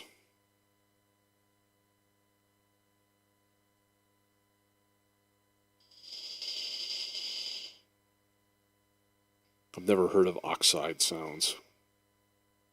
Or oxide refills. Yeah, sort of. It's a disorganized mess, to be completely honest.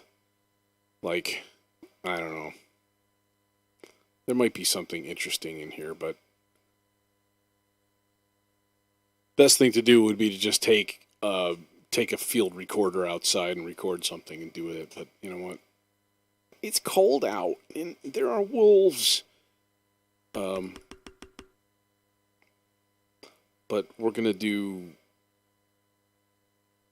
something stupid with this. Let's make another mix channel here. And we'll title this, I don't know, Clink. And then we'll take this guy and we'll route it out of 9 and 10.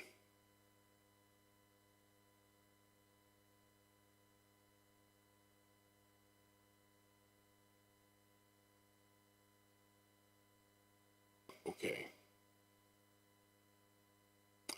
So now, let's see. Let's put in a part. Neener, neener, nee. It is drum 4.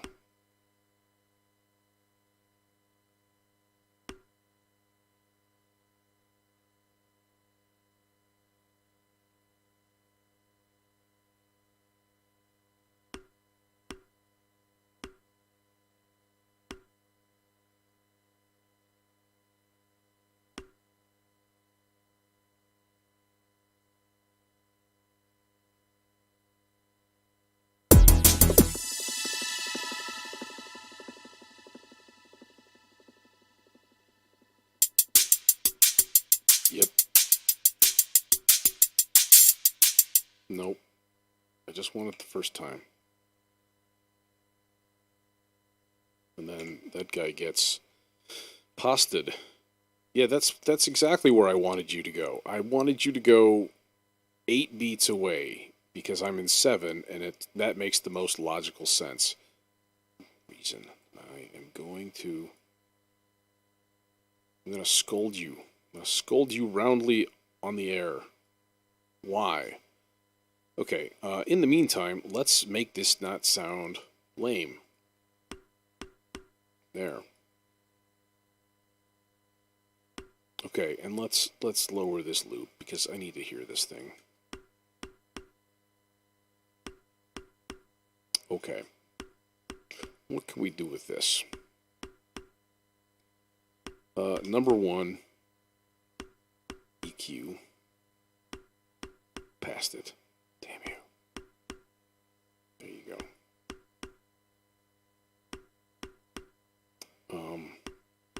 It's damn quiet too. Okay, well that would be job number 1. Level. Level. Maybe pitch.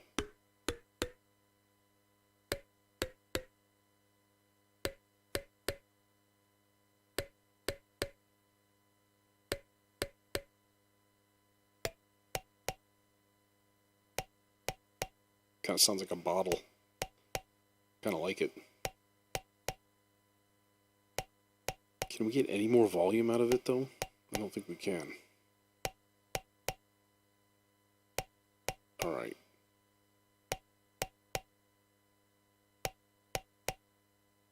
This sounds like a job for the gain knob.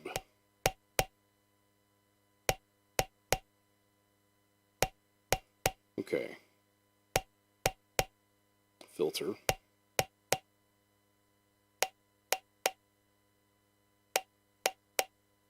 This EQ, the biggest difference is that you have note inputs for your bands. Okay, so yeah, you can actually control the bands with a sequencer track. So you can actually use it as almost like a synthesis tool, which is really neat.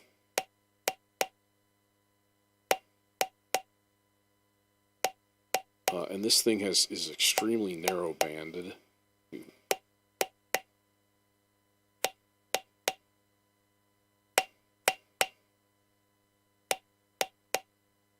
Yeah, I kind of need this guy.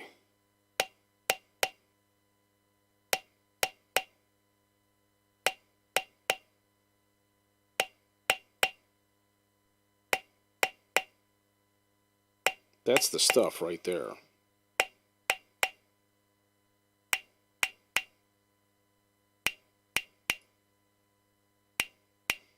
I don't think I should take out high end.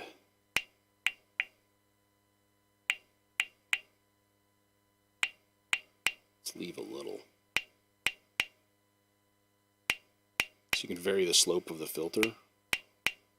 It's awesome. Okay, there. And now, maybe. Nope. Nope.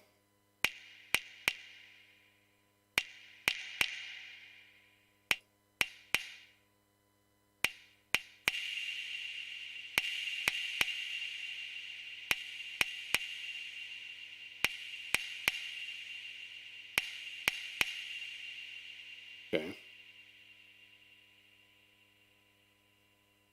Now, in context. Let's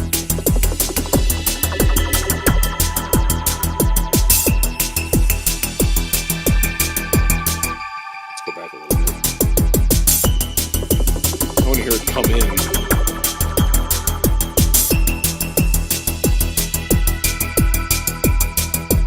Basically turned it into a clave. I could have just gotten a clave.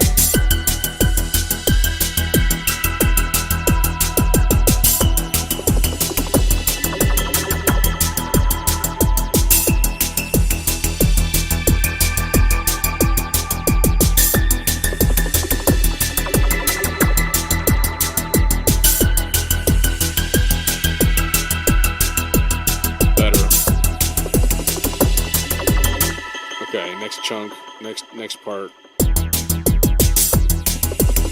Son of a loop.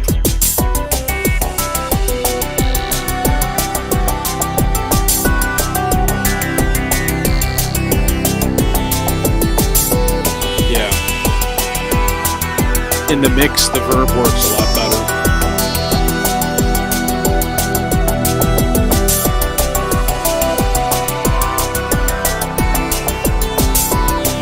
This is a nice soup right here.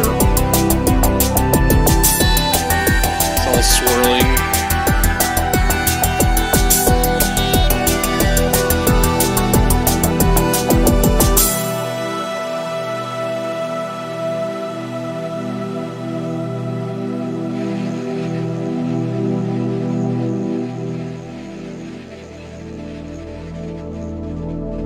Okay, I want to hear that little tail end thing again, because that was interesting.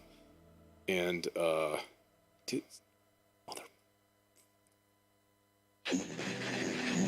back a little bit. Out.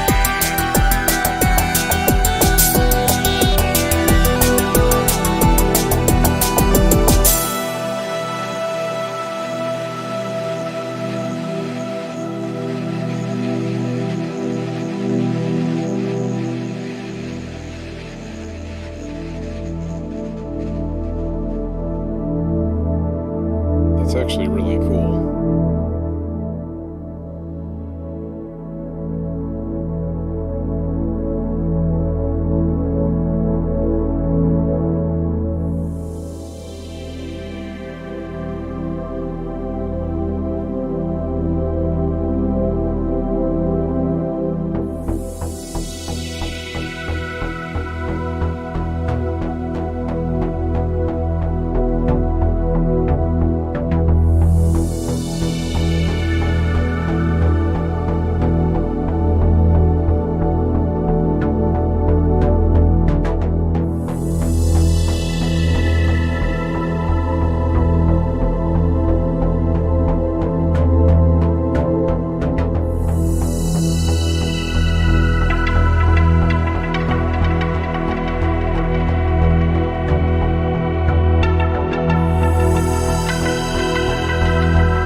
Okay, so we're going to put in like a little bit of a drum groove here, first of all. Global communication, A.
because this is all building up into the next chunk. So it...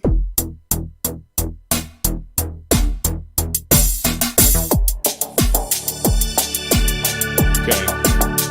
So, yeah, we gotta think, you know, long term here. This is not just a loop kind of a thing.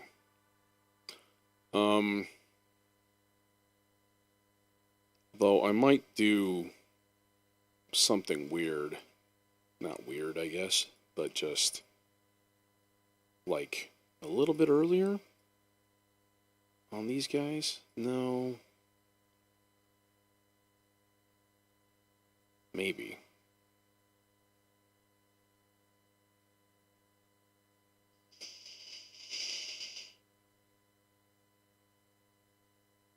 Yeah, plus Reason has the has this thing, right?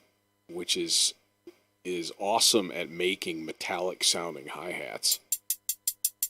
Like it I don't know. I really like it. It's like an 808 but with control. And I enjoy it.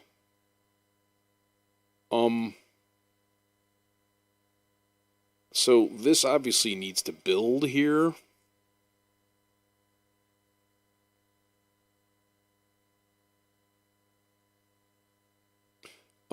What about something really, really simple like, I don't know.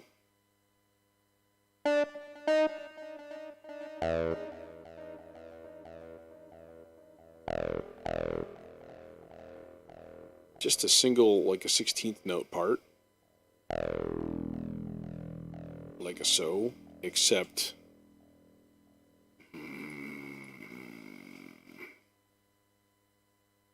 Let's see, is that going to work?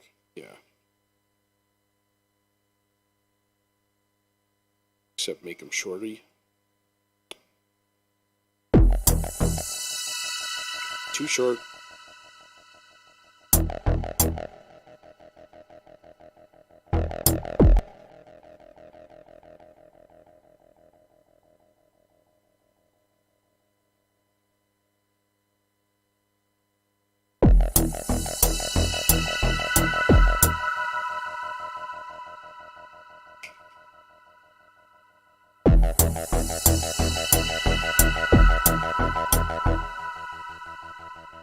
So I guess velocity does nothing. Thanks a lot, velocity. What a jerk. No, we have to put in a filter curve in here. But it's still not enough, it feels like. And that definitely needs to be curved.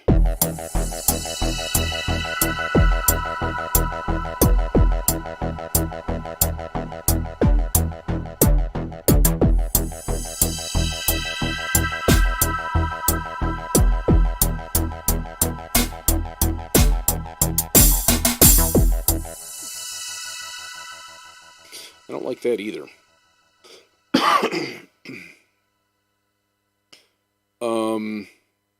But this guy should probably come back in here.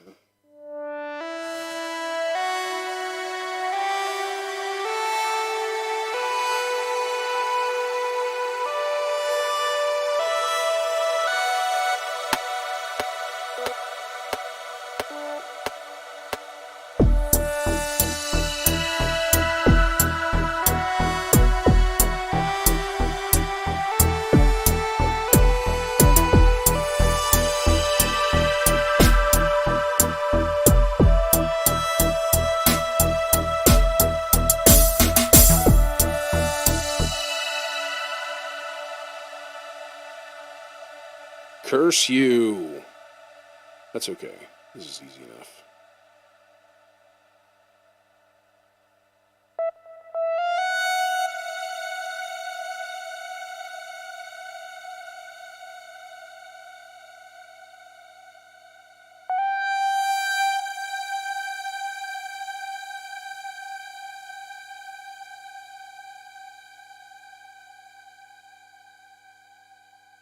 D-Live? No, I've never heard of it.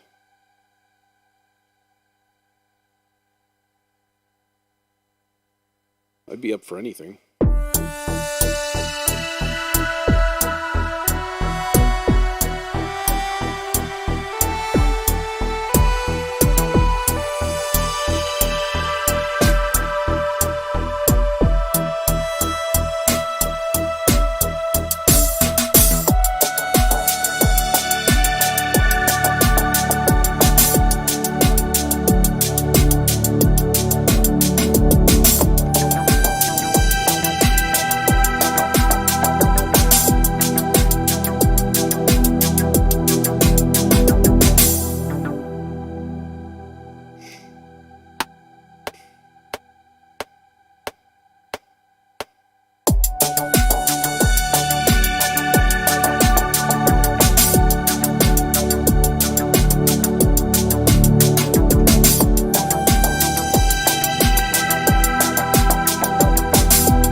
There's the winner.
Okay. Obviously, that needs to come earlier, though. And did I hit a wrong note? Yeah, that's what I thought you said. Yep.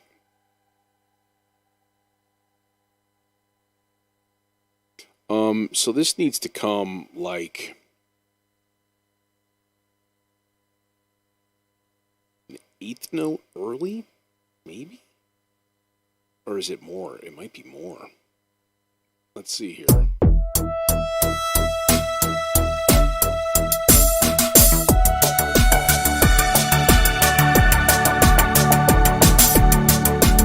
I didn't hear the first note at all.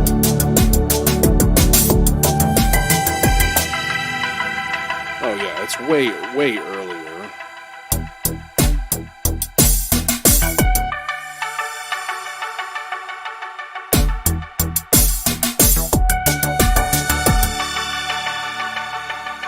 Little bit.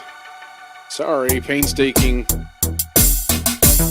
There it is.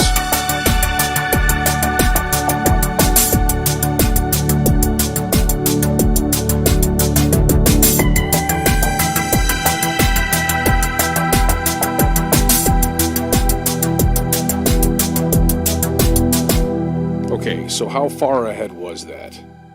Oh yeah, there it is again, 7/16 notes. That's what I had encountered before, and for some reason it didn't line up. So we're just doing it again. This whole chunk is going to be done again. But this time, let's double up that distorted reason, you motherfucker. There you go. Okay. I mean, yeah, this is going to be... Maybe the grand fade out. I don't know. Maybe.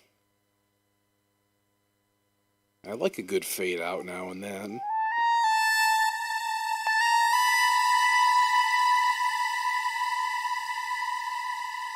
So we'll just keep climbing that up there.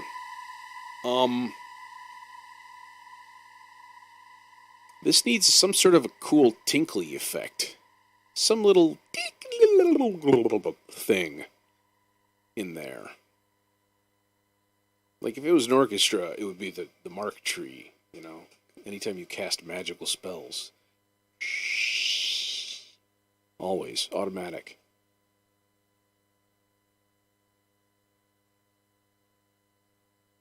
So like the synthesizer version of that. Let's look in Expanse. I think Expanse has a pretty good, healthy amount of synth effects, I think. If I remember. Yeah. Yeah. Okay.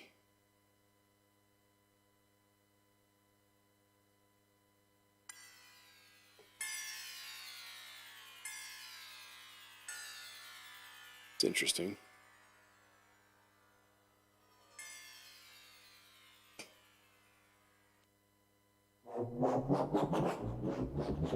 Nope. Yeah, no.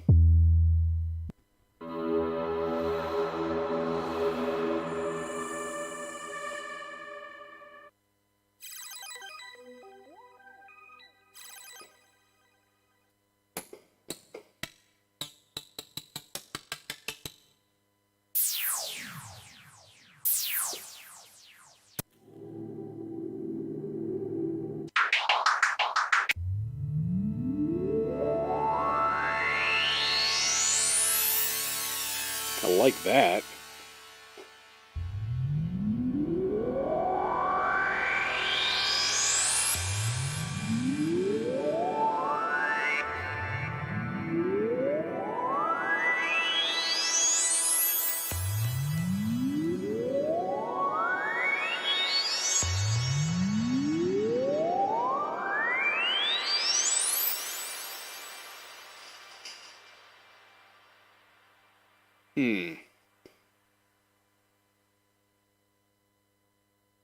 Seems a little obnoxious.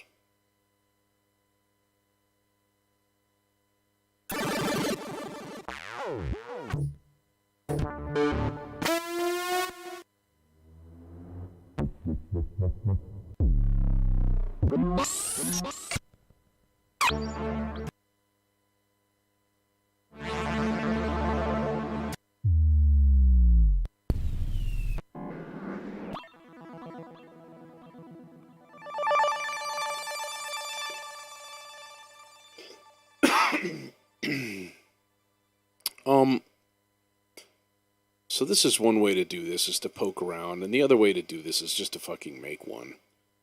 I'm going to opt for that. This is going to be a really simple sound, though. It's going to be all about the notes that you're going to program in. Just like triangle wave. Triangle wave, triangle wave.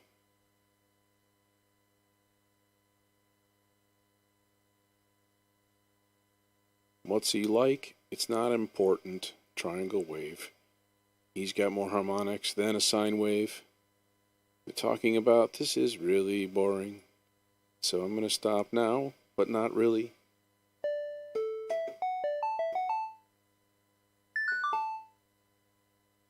Okay, here's what we're going to do. Here's the thing we're going to do, all right? The thing we're going to do is going to start like here. This is our playground. Click track on.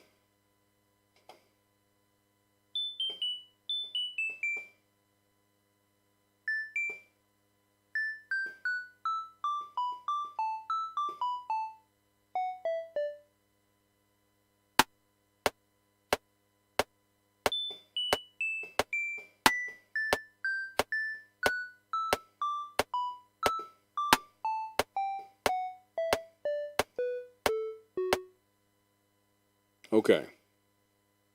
Who's steaming?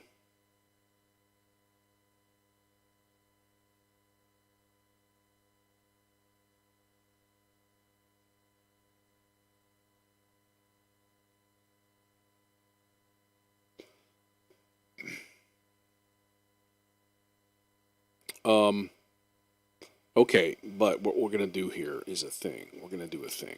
We're going to quantize that first of all. Okay, and then we're basically going to it's 2 measures long, so we're going to time stretch this thing, but we're going to time compress it. So let's see what that does. Let's do it again.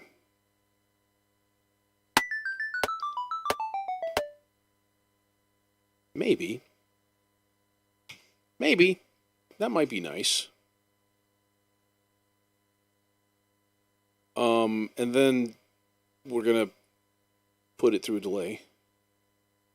We're going to use the filter delay, because it's got that nifty keen stereo option that everybody likes.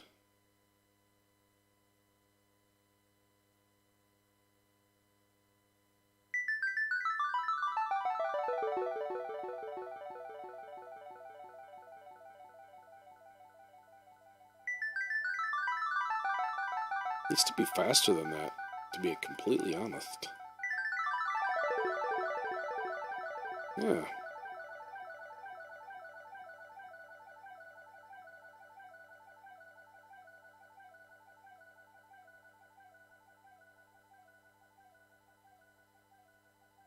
Hey, Mr. Bloom, what's going on? I'm attempting to make a thing, and I don't know if it's going to be everything that I hoped for or not. It might be. It might be nice.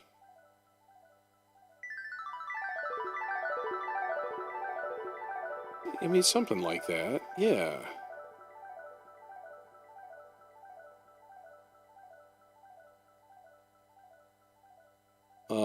And then like here. But then here we're going to have to modify this because, well, it ain't playing the right notes. Oh, thank you. This guy, yeah, this guy.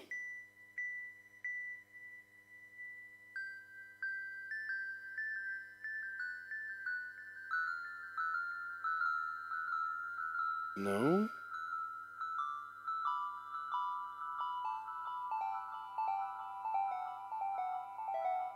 No, this scale is compatible with both. That's perfectly fine. I mean, not that you can hear it anyways.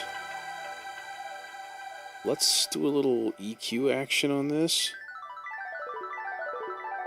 I may have to... Let's just give it all the filter here.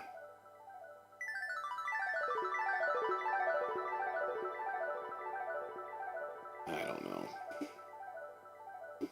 Maybe we could higher octave here, add in a little bit more harmonic action, like a square.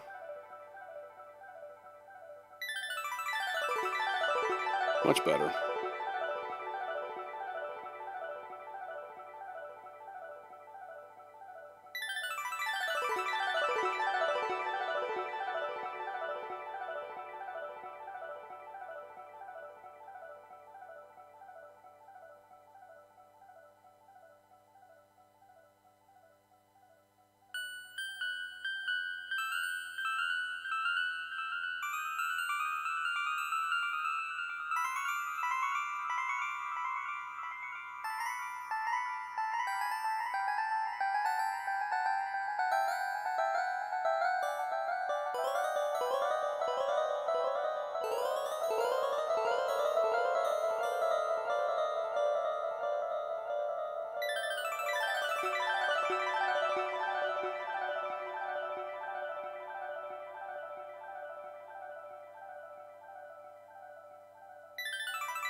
Could just use a little treble hand, that's all.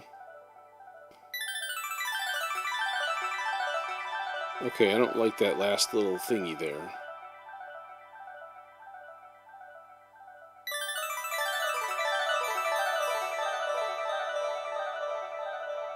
No, let's just delete the last note. We'll just end it on the E. That will make more sense.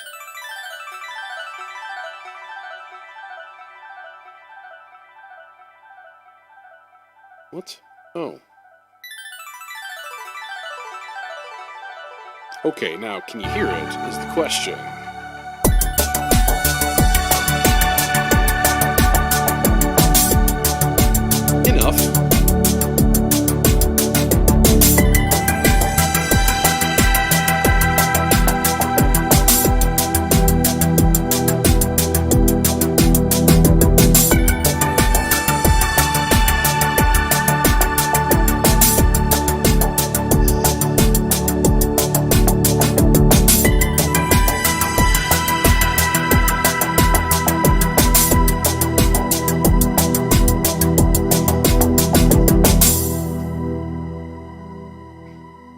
Okay, and then what?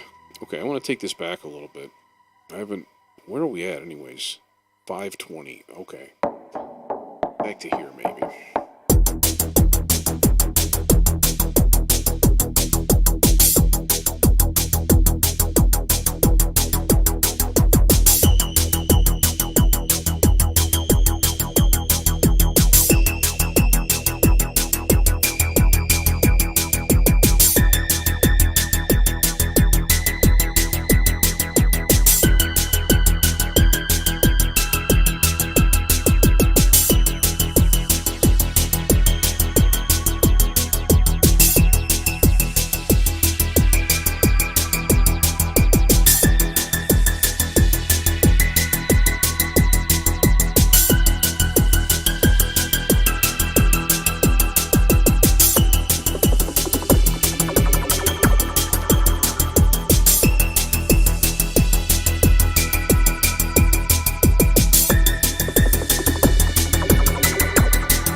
Yeah, it's 7-4.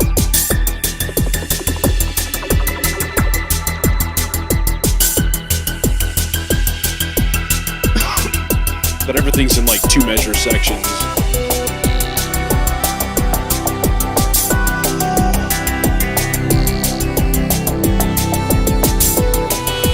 It's 7s inside of 7s.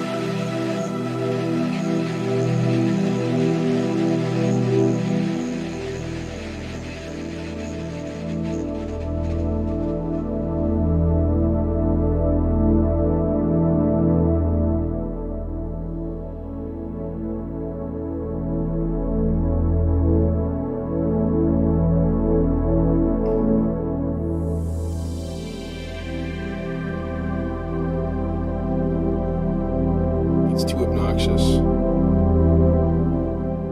I need to change this volume curve a little bit. Like that, maybe.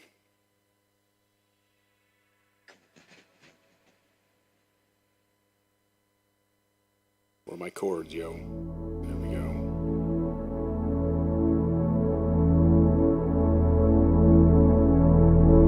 Yeah, this is an ohm moment.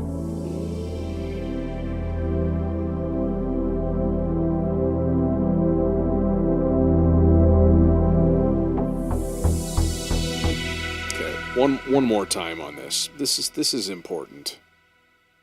This maybe like will even start it in. Can we hear that?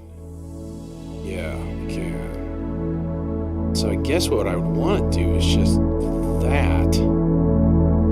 Time stretch that whole loop.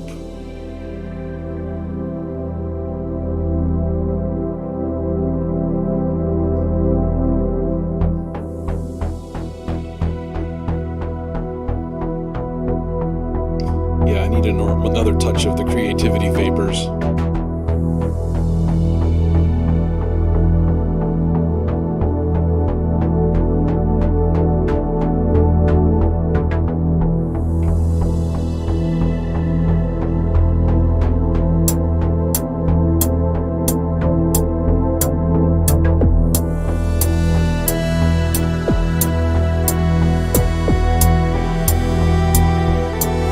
I would, yeah.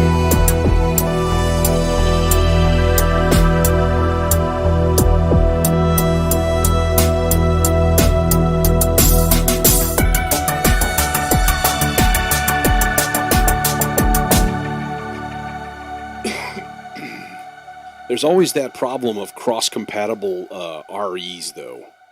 So you'd have to stick with the stuff that I have and not get too far out of bounds. It's just not quite rising enough right here, okay? We need something else in this. It's obvious. It's just not, it doesn't have the impact quite yet that it needs. So let's throw this noise sweeper in here and then randomly maximize the sequencer for no reason. Okay, so what we need is basically like a note.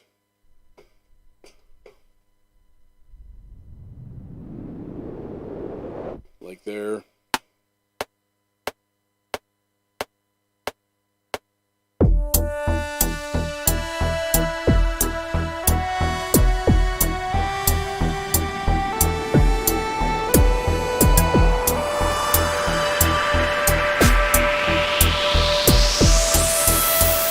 Oh, I blew my wad too soon. It got there too soon. Okay, that's fine. Yeah, that's right. I said that. You heard me. What we need to do is like delete that and that, and basically like maybe.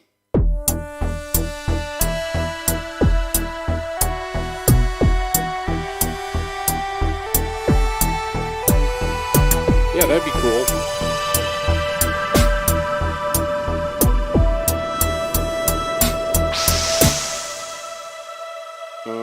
No, then what it really needs is like this.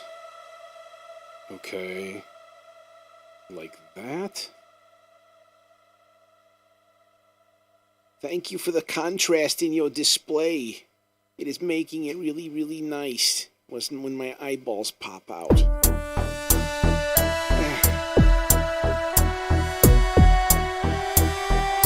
I'm the doofus that picked the color.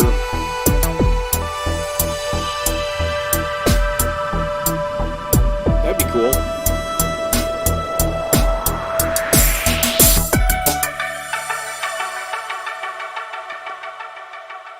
Okay, so that's pretty close, but of course we need to reverb that.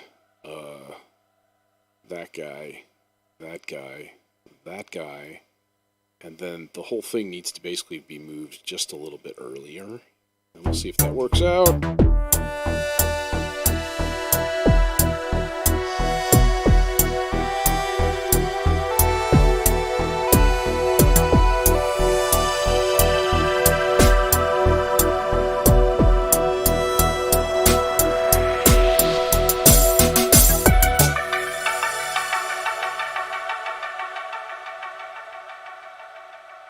Nope, definitely blew it a little earlier there. Okay, you know what? What needs to really happen is this. This needs to be expanded out a little bit. And then that guy needs to go fuck himself. That might be too long. I don't know. We'll see. It's probably too long. These things are tricky. The timing of this. It's tricky. It's gotta be just right.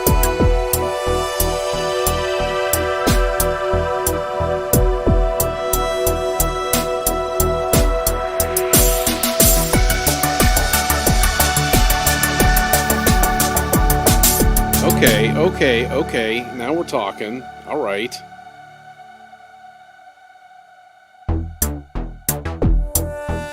One more time.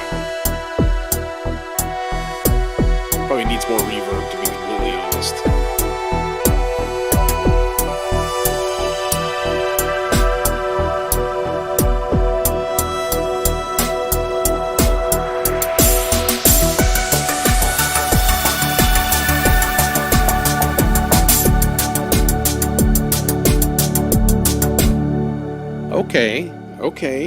Okay. I see what's going on here. Then what we need is the other noise sweep. That one. To just be like, pew. Do its pew thing. Starting right here.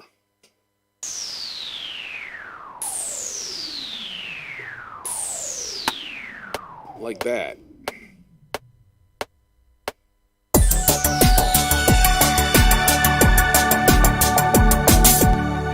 I don't think it matters what note you put on it, to be completely honest. I think it's the reason you mother. Okay. Sorry, I'm fine. I am fine. There. We have circumvented the problem. In the meantime... Oh. Noise sweep and noise sweep. Good job. Oh, yeah, because the whole thing doesn't show up. Let's just call it mod noise. It's mod noise. Yeah. We need us some mod noise in there. This is Detective Don Brodka. We're looking for some mod noise.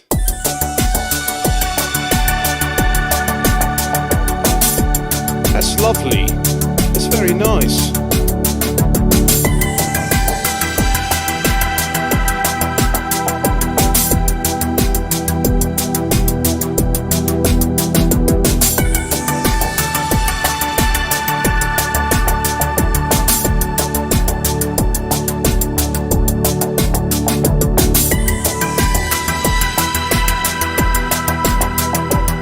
Okay. What is this, by the way?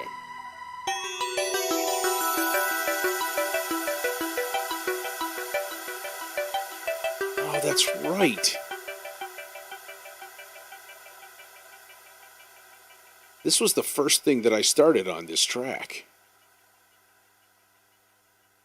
This would actually make a really, really interesting breakdown. Like, hear me out here. Let me check something here. Okay. All right, okay. I'm going to sound like an idiot for a second. Pardon me. I'm thinking with my mouth.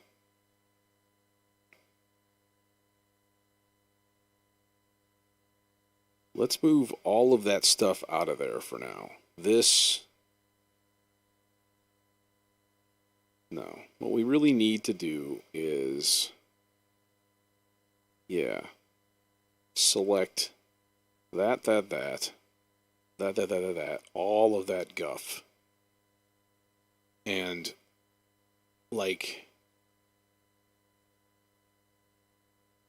just reinsert these guys back into the matrix right here.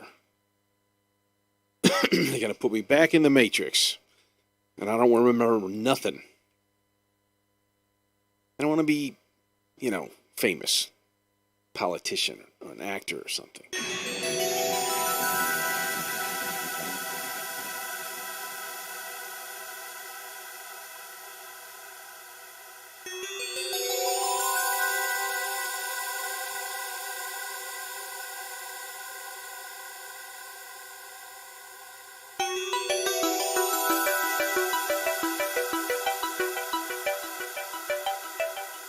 Okay, wait a minute. Before... Oh, you son of a bitch, Reason. I'm going to destroy you. Okay. Before we do this, what I want to do is time stretch that. And I think it'll work in E, I think. Yes, because that's that sus2.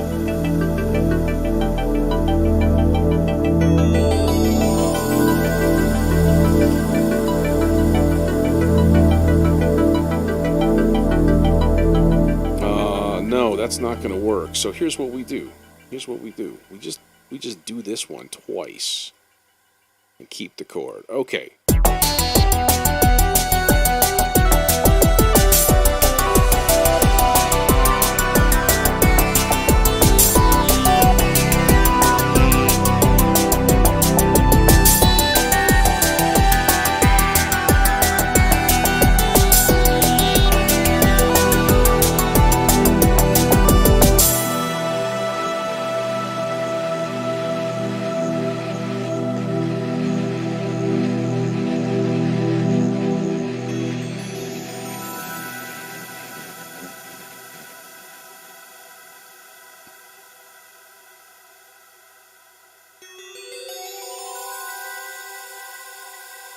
See, I'm glad I didn't delete that data.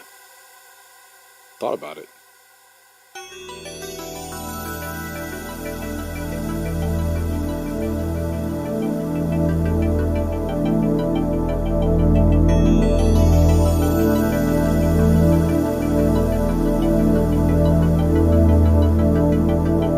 Just a little interlude.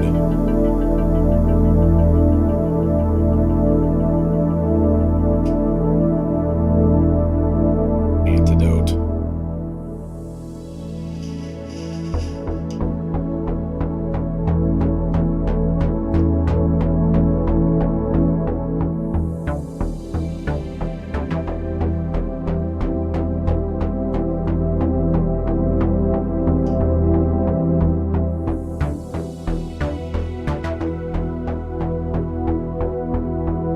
Is this right?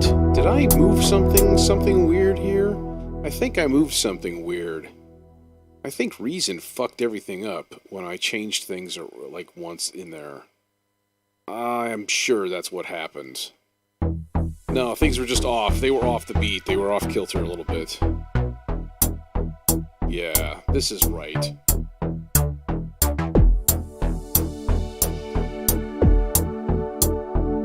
Because the first time I moved that top clump and then I moved it back, and then Reason was like, no, you don't want to be on the bar. You want to be on every 8 beats.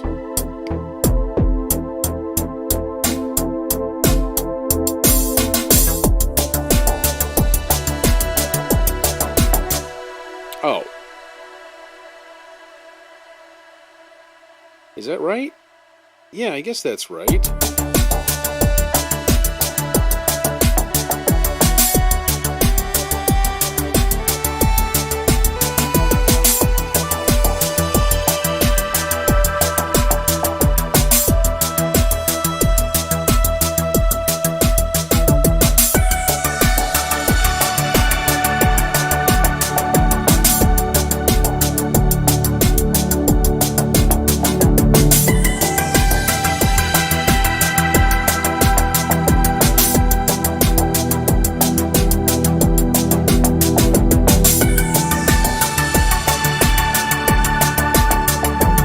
There needs to be something else happening in here. Or this just becomes the grand fade out right here. Which, to be honest, could work. And it would be interesting to try just once, just to see what it sounds like with Le Grand Fade Out. Where are we at here? 576. 576. Trombones in a flaming pile. What do you call 20,000 trombones at the bottom of the ocean? A good start. Substitute whatever instrument you feel like for that one. Usually I hear it with saxophones. And I like saxophones. Okay, let's hear how that sounds. This could very well be completely cheesy. Fromage.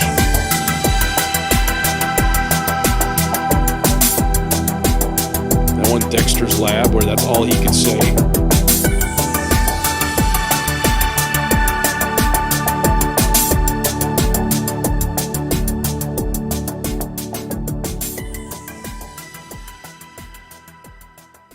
Oh, Rhodes.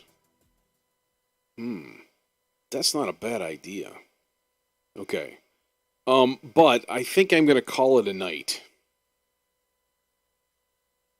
And, hey, I don't need much of an excuse to add Rhodes to something. So, it's been a long one. It's been, what is this, 2 hours and 42 minutes. Go, all you age. Okay, anyways, that's fine. I have tomorrow off, which is metal intensity. So, yeah. Anyways, hey, thanks for joining me. Let's spread the word. Bring your friends next time. Go ahead and hit that like button. Okay.